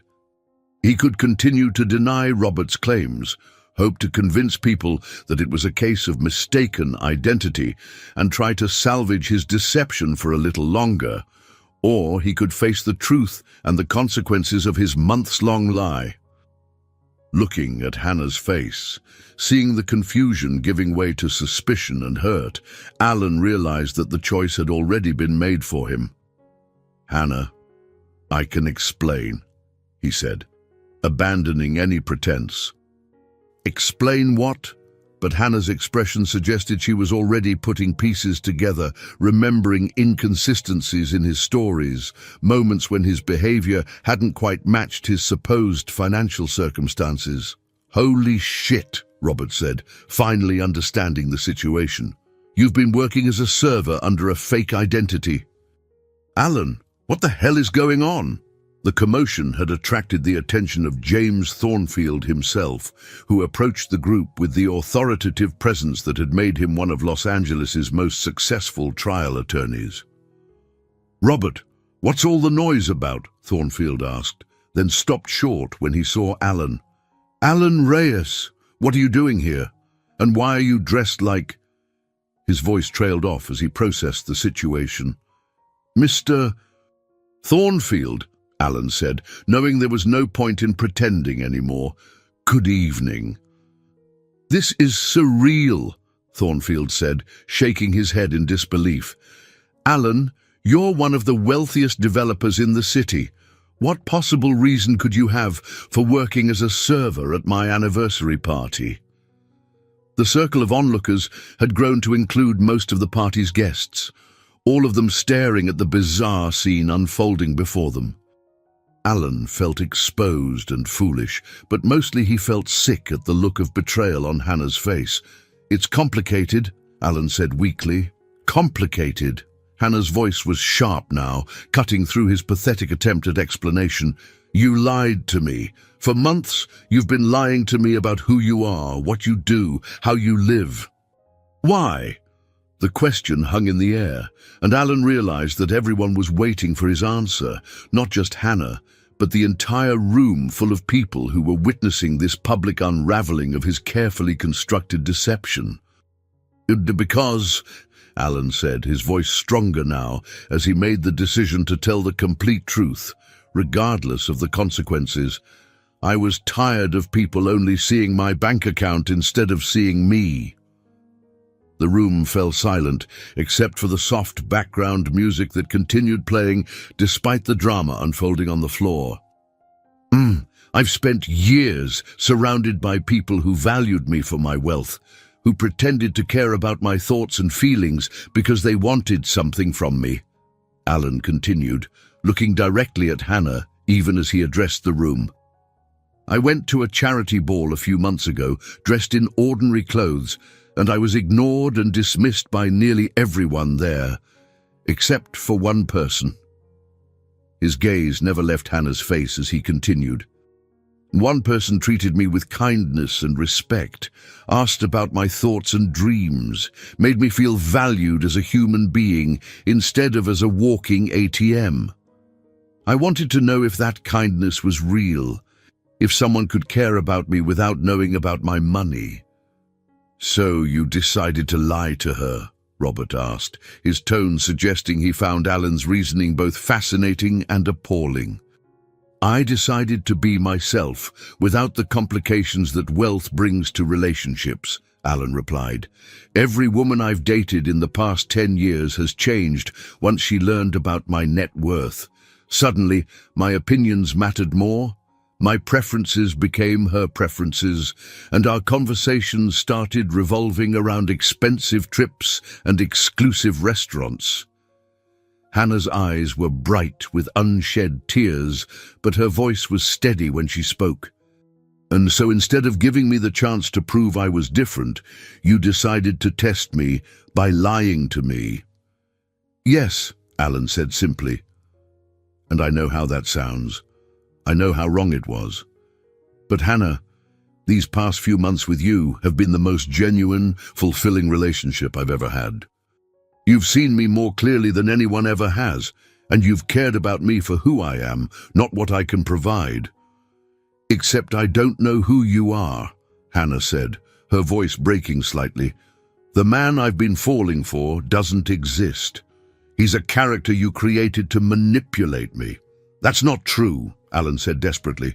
Everything I've told you about my values, my thoughts, my feelings, all of that was real. The only thing I lied about was my financial situation. Only, Hannah's laugh was bitter. Alan, you've been pretending to worry about money while I've been trying to help you find work. You've let me pay for coffee and meals because they weren't in your supposed budget. You've watched me struggle with textbook costs and tuition payments while sitting on millions of dollars. How is that only lying about money? The accuracy of her accusations hit Alan like physical blows. She was right. His deception had been far more comprehensive and cruel than he'd allowed himself to acknowledge. You're right, he said quietly. I've been selfish and dishonest, and I've hurt you in ways I didn't even consider. I'm sorry, Hannah. I'm so sorry. James Thornfield cleared his throat, apparently deciding that the drama had gone on long enough. Perhaps this conversation should continue in private. Alan, Hannah, why don't you step into one of the conference rooms? No, Hannah said firmly. I'm working. I have a job to do, and I can't afford to lose it because of this. She gestured between herself and Alan. Whatever this was. She turned to Susan Martinez, who had been watching the entire scene with obvious dismay. Susan, I'm sorry about the disruption. It won't happen again. Hannah, wait, Alan said, as she started to walk away. Don't, Hannah said without turning around. Just don't. I need to think, and you need to figure out who you really are when you're not pretending to be someone else. As Hannah disappeared into the crowd, Alan found himself standing in a circle of curious, judgmental faces. The weight of their stares and whispered comments made him feel smaller than he had since childhood. Well, Robert said finally, that was quite a show. Alan, I have to ask, was any of it real? Your interest in our projects, our friendship, the dinners at your house? All of that was real, Alan said wearily. This was separate from business, separate from my normal social life. It was about trying to find something authentic in a world that feels increasingly artificial. By being artificial yourself, Thornfield observed. There's some irony there. Alan nodded, too emotionally drained to defend himself further. If you'll excuse me, I think I should go. Alan, Thornfield called as he started toward the exit. For what it's worth, I understand the impulse. Wealth can be isolating, and it does complicate relationships, but deception isn't the answer. I know that now, Alan replied. And I knew it before tonight, but I was too afraid of losing her to tell the truth. And now you've lost her anyway, Robert said, not unkindly. Yes, now I've lost her anyway. Alan drove home along the Pacific Coast Highway, the windows down and the salt air whipping through the car as he tried to process what had just happened. His experiment in authentic living had ended in the most public, humiliating failure imaginable. Worse, he'd hurt the one person whose opinion mattered most to him. By the time he reached his Malibu house, Alan had made a decision that would have seemed impossible just 24 hours earlier. He was going to tell the truth, not just to Hannah, but to everyone. He was going to stop living the careful, calculated life he'd built around protecting his wealth and start living according to the values he'd rediscovered during his time with Hannah. But first, he had to find a way to make amends for the pain he'd caused. The next morning brought a call from Marcus, who had apparently heard about the previous night's events through Los Angeles's interconnected business community. Alan, what the hell happened last night? I'm getting calls from people asking if you've had some kind of breakdown. Alan was sitting on his deck overlooking the ocean, drinking coffee and watching surfers catch the morning waves. The view that had once brought him peace now felt like a symbol of the isolation his wealth had created. I got exposed, Alan said simply. The whole charade fell apart in the most public way possible. Jesus, how bad was it? Bad enough that I lost Hannah and provided entertainment for half the legal community in Los Angeles. Marcus was quiet for a moment. I'm sorry, man. I know you were really falling for her. I was. I am. Alan set down his coffee cup and ran his hands through his hair. Marcus, I need to ask you something, and I need you to be completely honest, okay? Am I a good person? The question seemed to catch Marcus off guard. What do you mean? I mean, setting aside my business success and financial generosity, am I actually a good person? Do I treat people well? Do I contribute something meaningful to the world beyond making money? Marcus considered the question seriously. You're not a bad person, Alan. You're honest in business. You treat employees fairly. You support good causes. But you've been living in a bubble for years. You've surrounded yourself with people who benefit from your wealth, and you've stopped challenging yourself to grow or contribute in ways that don't involve writing checks. The brutal honesty was exactly what Alan had needed to hear. Hannah saw that, didn't she? Even before she knew about the money, she saw that I was coasting through life without real purpose. Maybe. Or maybe she just saw someone with potential who was afraid to be vulnerable. Either way, I've lost her, Alan said. and I deserved to lose her. What I did was manipulative and cruel, even if that wasn't my intention. So, what are you going to do about it? Alan looked out at the ocean, remembering Hannah's passion for literacy work, her dedication to helping children who reminded her of her younger self. I'm going to try to become the person she thought I was. The person I want to be. What does that mean, practically speaking? It means I'm going to stop hiding behind my wealth and start using it to make a real difference. And I'm going to tell Hannah the truth about why I did what I did, even if she never forgives me.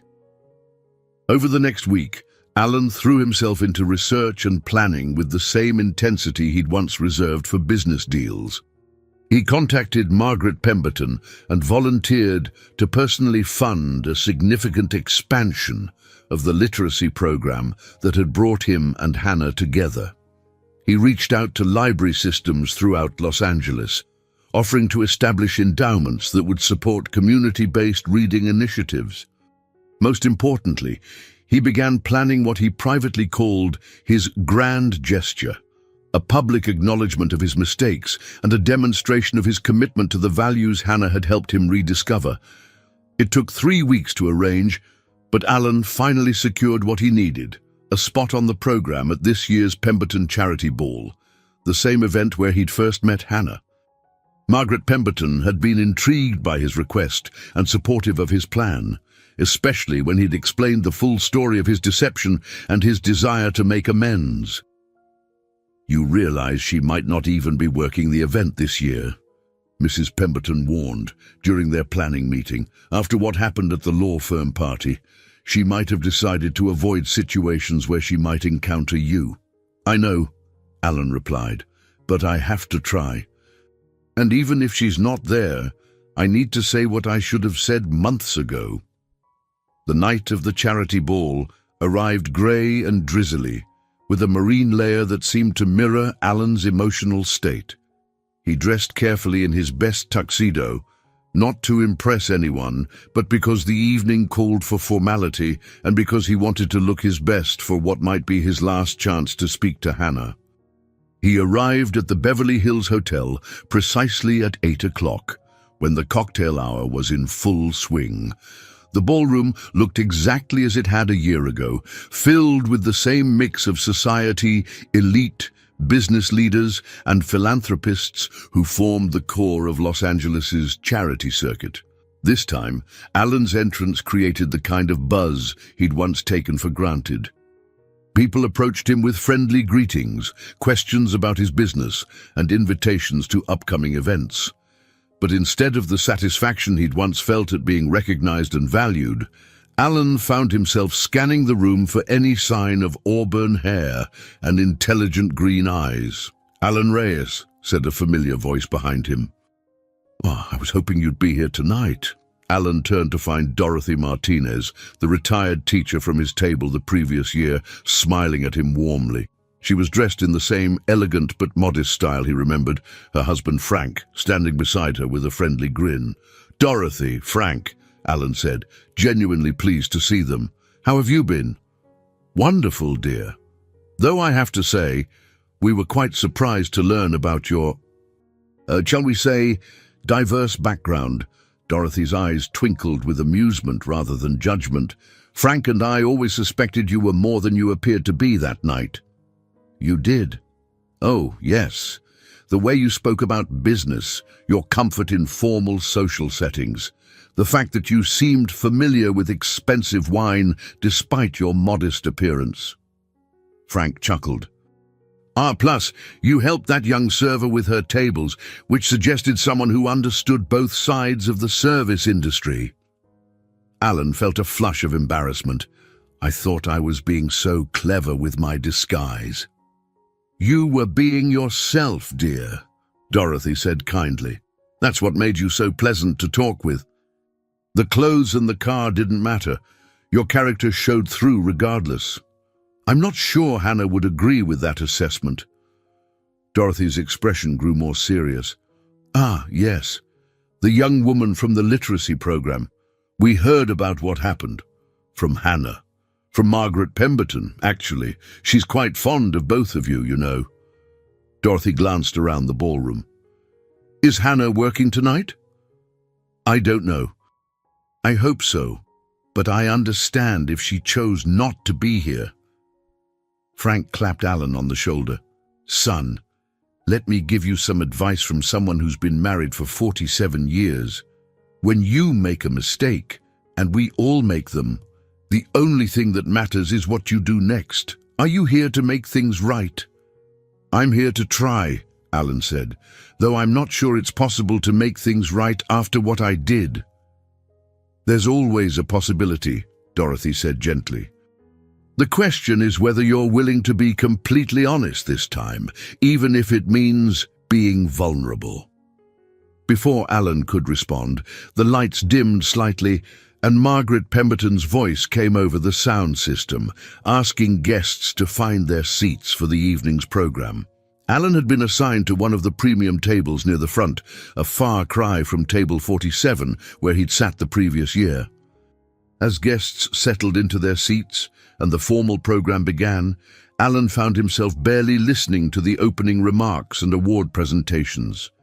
His attention was focused on scanning the servers moving efficiently between tables, looking for the one person whose presence would make this evening either redemptive or devastating. Finally, during the salad course, he saw her. Hannah emerged from the kitchen carrying a tray, her hair pulled back in the same professional style he remembered, her movements conveying the same graceful efficiency that had first caught his attention. She looked beautiful, but guarded, her usual warm demeanor replaced by the careful neutrality of someone who had been hurt and was protecting herself from further pain. Their eyes met across the ballroom, and Alan felt his heart stop. Hannah's steps faltered for just a moment before she continued toward her assigned tables, but she didn't look away. In that brief exchange, Alan saw acknowledgement, pain, and something that might have been curiosity about why he was there. The meal continued with Alan barely tasting his food, hyper-aware of Hannah's movements around the room. She was working a different section than his table, which meant their paths wouldn't naturally cross during service. But several times, he caught her glancing in his direction, as if she too was struggling to focus on her work while processing his presence. Finally, the moment Alan had been both anticipating and dreading arrived. Margaret Pemberton returned to the podium to introduce the evening's final speaker. Before we conclude tonight's program, she said, I'd like to invite someone to the stage who has a message he'd like to share with all of us. Ladies and gentlemen, Alan Reyes of Rivera Reyes Development. A murmur went through the crowd as Alan stood and made his way to the stage. This was highly unusual. The evening's speakers were typically predetermined, and impromptu remarks from guests were discouraged. But Margaret Pemberton's influence and Alan's substantial contribution to the literacy program had secured him this opportunity. As Alan took the microphone, he looked out at the room full of familiar faces, business associates, social acquaintances, people who had known him for years as a successful developer and eligible bachelor. But his focus was on one person standing near the back of the room, a serving tray forgotten in her hands. Good evening, Alan began, his voice carrying clearly through the ballroom sound system. And a year ago, I attended this same event, but I came disguised as someone I thought I wasn't. I wore ordinary clothes, drove a modest car, and sat at table 47 in the back corner of the room. The murmur in the crowd grew louder as guests began to understand that they were witnessing something unprecedented. I did this because I was tired of being valued for my wealth rather than my character. I wanted to discover what it felt like to be treated as a person rather than as a bank account. Alan's gaze found Hannah's face in the crowd. That night, I learned something important about the people in this room and about myself. He paused, gathering courage for what came next. I learned that most of us, myself included, judge others based on superficial markers of success. We treat people differently based on their clothes, their cars, their perceived social status. We smile more warmly at those who might be useful to us, and we overlook those who seem to have nothing to offer. Several guests shifted uncomfortably in their seats, recognizing themselves in Alan's description. But I also learned that there are people in this world who treat everyone with dignity and respect, regardless of their apparent circumstances. People who see past surfaces to recognize the humanity in others. People who judge character rather than net worth. Alan's voice grew stronger as he continued. I met such a person that night. A young woman working her way through graduate school, studying to become a librarian so she could help children discover the transformative power of reading. She treated me with kindness when others ignored me, listened to my thoughts when others dismissed me, and made me feel valued as a human being. Hannah's face was pale, but her eyes never left his as he continued. I should have told her the truth about my identity that night. Instead, I chose deception. I convinced myself that I was protecting something precious, a relationship based on genuine connection rather than financial attraction. But I was really protecting myself from the vulnerability that comes with authentic intimacy. The ballroom was completely silent now, with even the service staff pausing in their work to listen. For months, I maintained this deception, telling myself that it was justified because our relationship was more real and meaningful than any I'd experienced. And it was real and meaningful, but it was also built on a foundation of lies that I was telling myself as much as I was telling her. Alan took a deep breath, preparing for the hardest part of his confession. When the truth came out, as truth always does, I hurt someone who deserved nothing but honesty and respect. I betrayed the trust of the most genuine person I've ever known, and I did it in service of my own fears and insecurities. He looked directly at Hannah now, speaking to her as much as to the room. Hannah Gray, if you're listening, I want you to know that I'm sorry. Not just for lying about my wealth, but for all the ways that lie infected our relationship. For letting you worry about my finances while I sat on millions. For accepting your help and concern under false pretenses. For making you question the authenticity of everything we shared. Tears were visible on Hannah's cheeks now, but she remained motionless, listening. You asked me to figure out who I really am, when I'm not pretending to be someone else. The answer is, I'm someone who has more money than he needs and less purpose than he should. I'm someone who has been coasting through life on inherited advantages without earning the respect I've been given.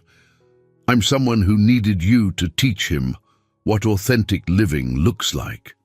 Alan set down the microphone for a moment, overwhelmed by the weight of his own words. When he picked it up again, his voice was quieter but more determined. I can't undo the hurt I've caused, but I can try to honor the lessons you taught me. Tonight, I'm announcing the establishment of the Hannah Gray Foundation for Community Literacy, funded with $50 million to support reading programs in underserved communities throughout California. Gasps echoed through the ballroom at the size of the donation, but Alan wasn't finished. Or more importantly, I'm announcing that I'm stepping back from active involvement in my development company to focus on meaningful work that contributes to the community rather than just generating profit. I want to become the kind of person who deserves the respect and affection of someone like Hannah, someone who values service over status, character over credentials, authenticity over advantage. Alan's voice broke slightly as he concluded. Hannah, I know I don't deserve your forgiveness, and I'm not asking for another chance. I'm simply saying thank you for showing me what it means to live with integrity and purpose. You made me want to be a better man, and whether or not you're part of my future, I'm committed to becoming him. The ballroom erupted in applause, surprised, moved, and impressed by the raw honesty of Alan's confession. But Alan's attention was focused entirely on Hannah, who stood frozen near the back of the room, tears streaming down her face. For a long moment, they looked at each other across the crowded ballroom. Then Hannah set down her serving tray and began walking toward the stage. The crowd parted as she approached, sensing the significance of the moment. When she reached the stage, Alan descended the steps to meet her at floor level, not wanting the physical elevation to create any symbolic barrier between them.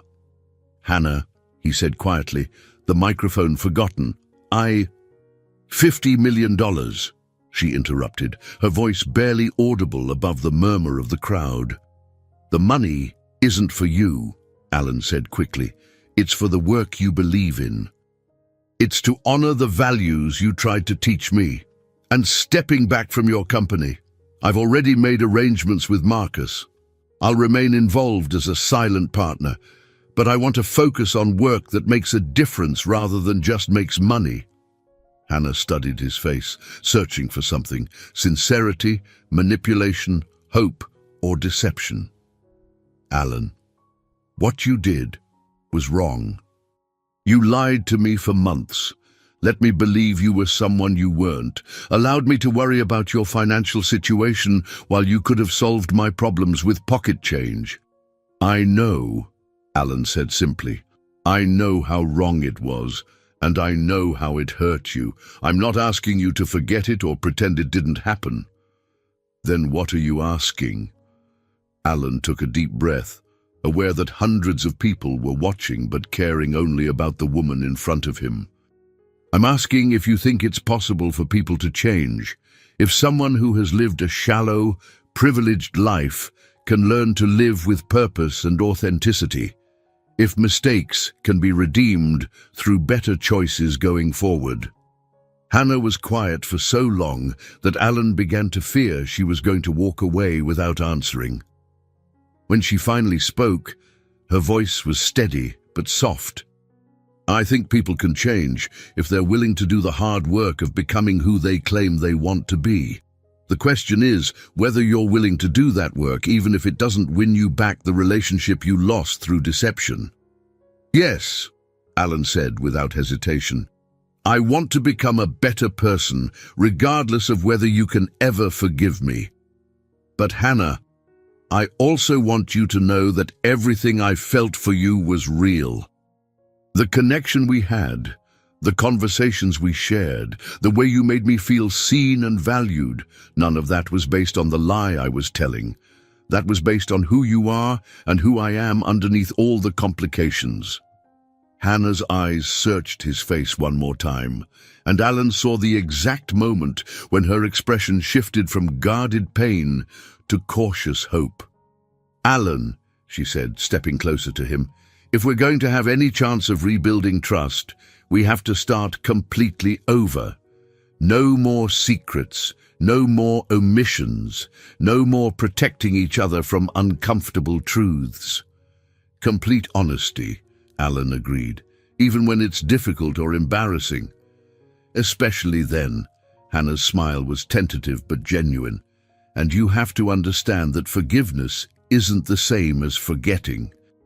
It's going to take time for me to trust you again. I understand.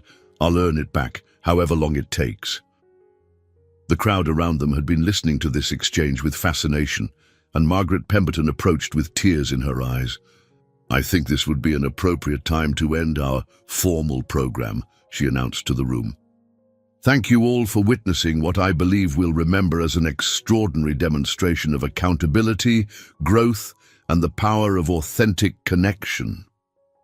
As guests began to disperse, some approaching to congratulate Alan on his speech and donation, others simply staring at the unusual scene they'd witnessed, Hannah and Alan found themselves alone near the stage.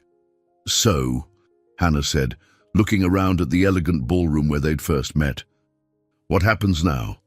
"Now we start over," Alan replied, completely honest this time, with all the complications that real life includes. Would you like to get coffee sometime? Somewhere we can talk without an audience." Hannah laughed. The first genuine laugh Alan had heard from her since the night his deception was exposed.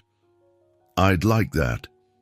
But Alan, I'm still going to finish graduate school, and I'm still going to become a librarian, and I'm still going to work with literacy programs. I wouldn't want you to change any of that. Those are the things that made me fall in love with you in the first place." "Love?" Hannah's eyebrows rose. "That's a pretty big word for someone who's asking to start over." "It's the truth," Alan said simply. "I love your passion for meaningful work, your kindness to everyone, regardless of their status, your commitment to helping others, and your ability to see the best in people even when they disappoint you. I love who you are, Hannah, and I want to spend my life trying to deserve that love in return." Hannah was quiet for a moment, processing his words. When she spoke, her voice was soft but clear. "I love you too, Alan. That's what made your deception so painful. I was falling for someone who I thought was sharing his real life with me. But if you're committed to being completely honest going forward, I am. Starting right now. I'm terrified that you'll realize I'm not worth the effort it will take to rebuild our relationship. I'm worried that without the novelty of my ordinary guy persona, you'll find the reality of my wealth and social position overwhelming or off-putting. And I'm scared that I'll disappoint you again, because I'm still learning how to live according to the values you've helped me rediscover." "That's very honest," Hannah said with a small smile. "And now I'll be honest with you. I'm angry about the months of deception, and I'm not sure when that anger will fully fade. I'm intimidated by the wealth disparity between us and what it might mean for our relationship dynamics. And I'm afraid that your commitment to change is motivated more by wanting to win me back than by genuine desire for personal growth." "Fair concerns," Alan acknowledged. "So, how do we navigate all of that?" "Carefully, honestly, one conversation at a time." Hannah glanced around the ballroom, where cleanup was beginning and other servers were completing their final tasks. "But not tonight. Tonight, I need to finish my job and process everything that just happened." "Of course, when would be good for that coffee?" Hannah considered the question. "Thursday afternoon. I have a break between classes, and we can meet at the campus coffee shop where we had our first real date." "It's a date," Alan said, then paused. "Or rather, it's a fresh start." As Hannah returned to her work and Alan prepared to leave the ballroom, Margaret Pemberton approached him one final time. "Alan, that was quite a speech. I hope you know what you've committed yourself to." "I do," Alan replied. "And Mrs. Pemberton, thank you for giving me the opportunity to say what I should have said months ago. You know, I've been hosting these charity events for over 20 years, and I've never seen anything quite like what happened tonight. But I have a feeling this is just the beginning of your story, not the end. I hope you're right." 1 year later, Alan stood in the same ballroom at the Beverly Hills Hotel, but everything was different. This time, he was there as the co-host of the event, working alongside Margaret Pemberton to coordinate what had become the annual Hannah Gray Foundation Literacy Gala.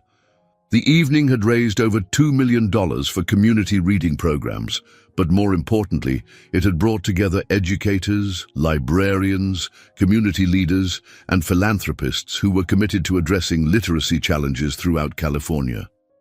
"And ladies and gentlemen," Margaret Pemberton announced from the stage, "please welcome this year's co-chairs, Alan Reyes and Hannah Gray Reyes." Alan took Hannah's hand as they walked onto the stage together, still amazed that she had chosen to marry him 6 months earlier in a simple ceremony at the Westwood Library where they'd first volunteered together. "Thank you all for being here," Hannah said into the microphone, her voice carrying the same passion for literacy work that had first captivated Alan. 2 years ago, I was working this event as a server, and I met a man who taught me that sometimes the most important connections happen when we least expect them. And I learned, Alan added, that authentic relationships require authentic communication, even when the truth is complicated or uncomfortable. Especially then. They had worked hard to build their marriage on the foundation of complete honesty that Hannah had insisted upon. There had been difficult conversations about money, power dynamics, social expectations, and the ongoing process of Alan learning to use his privilege responsibly. But each challenge had brought them closer together, strengthening their partnership and deepening their shared commitment to meaningful work. Tonight's event has raised enough money to establish literacy programs in 25 new communities, Hannah continued. But more than that, it represents what's possible when we choose connection over status, service over self-interest, and authenticity over advantage. As the applause filled the ballroom, Alan looked out at the crowd of guests who had come to support literacy work rather than simply to see and be seen. Dorothy and Frank Martinez sat at a table near the front, beaming with pride. Marcus Rivera was there with his wife, having become one of the Foundation's most dedicated board members. Even Robert Chen and James Thornfield had attended, their respect for Alan having grown as they witnessed his commitment to genuine change. After the formal program ended and guests began to mingle, Alan and Hannah found themselves with a few minutes alone near the stage where their relationship had nearly ended and ultimately been reborn. "Any regrets?" Alan asked, remembering the question Hannah had posed to him so many months ago, about marrying someone who once lied to me for months about being a millionaire. Hannah pretended to consider the question seriously. "None whatsoever. Though I reserve the right to tease you about it for the rest of our lives." "That seems fair." Alan pulled his wife closer, still amazed by how much his life had changed since that first night when he'd decided to discover who he was without his wealth to define him. "Hannah, do you think we would have found each other if I'd been honest from the beginning?" "I don't know," Hannah said thoughtfully. "But I know that the man I fell in love with at this charity ball was real, even if his backstory was fabricated. And the man I married is the person you became when you decided to live up to the values you discovered that night." As they walked through the ballroom that had witnessed both their meeting and their reconciliation, Alan reflected on how much had changed. His development company now focused exclusively on affordable housing and community revitalization projects. He spent his days working with city planners, community organizations, and families who needed quality housing rather than luxury amenities. Most importantly, he'd learned to measure success by the lives improved rather than profits generated, by relationships built rather than deals closed, by the alignment between his values and his actions rather than the balance in his bank accounts. "Ready to go home?" Hannah asked as they collected their coats from the coat check. "Absolutely." Alan held the door for his wife as they left the Beverly Hills Hotel together. "Though I have to admit, I'm curious to see what the servers think of us now. That we're the couple who met when you were pretending to be poor and I was actually poor, and somehow made it work anyway." Hannah laughed. We're definitely going to be gossip material for years.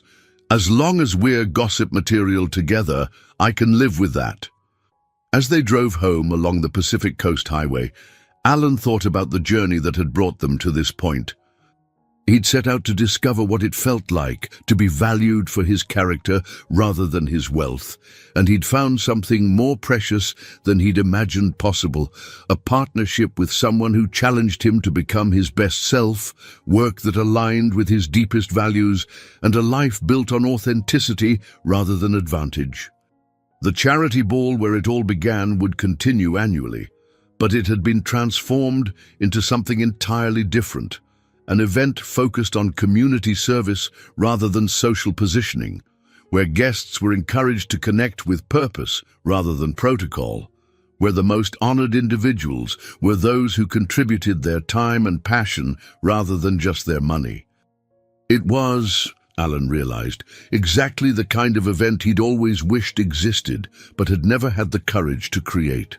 Until Hannah Gray had taught him that the courage to be authentic was the foundation of every meaningful connection, every purposeful endeavor, and every life worth living. They were both richer for having found each other, in ways that had nothing to do with money and everything to do with the choice to love honestly, live purposefully, and build something beautiful together from the sometimes messy truth of who they really were. I hope you enjoyed today's story. Subscribe to the channel so you don't miss more stories like this. Leave a like and comment below what you thought of the story. See you in the next video.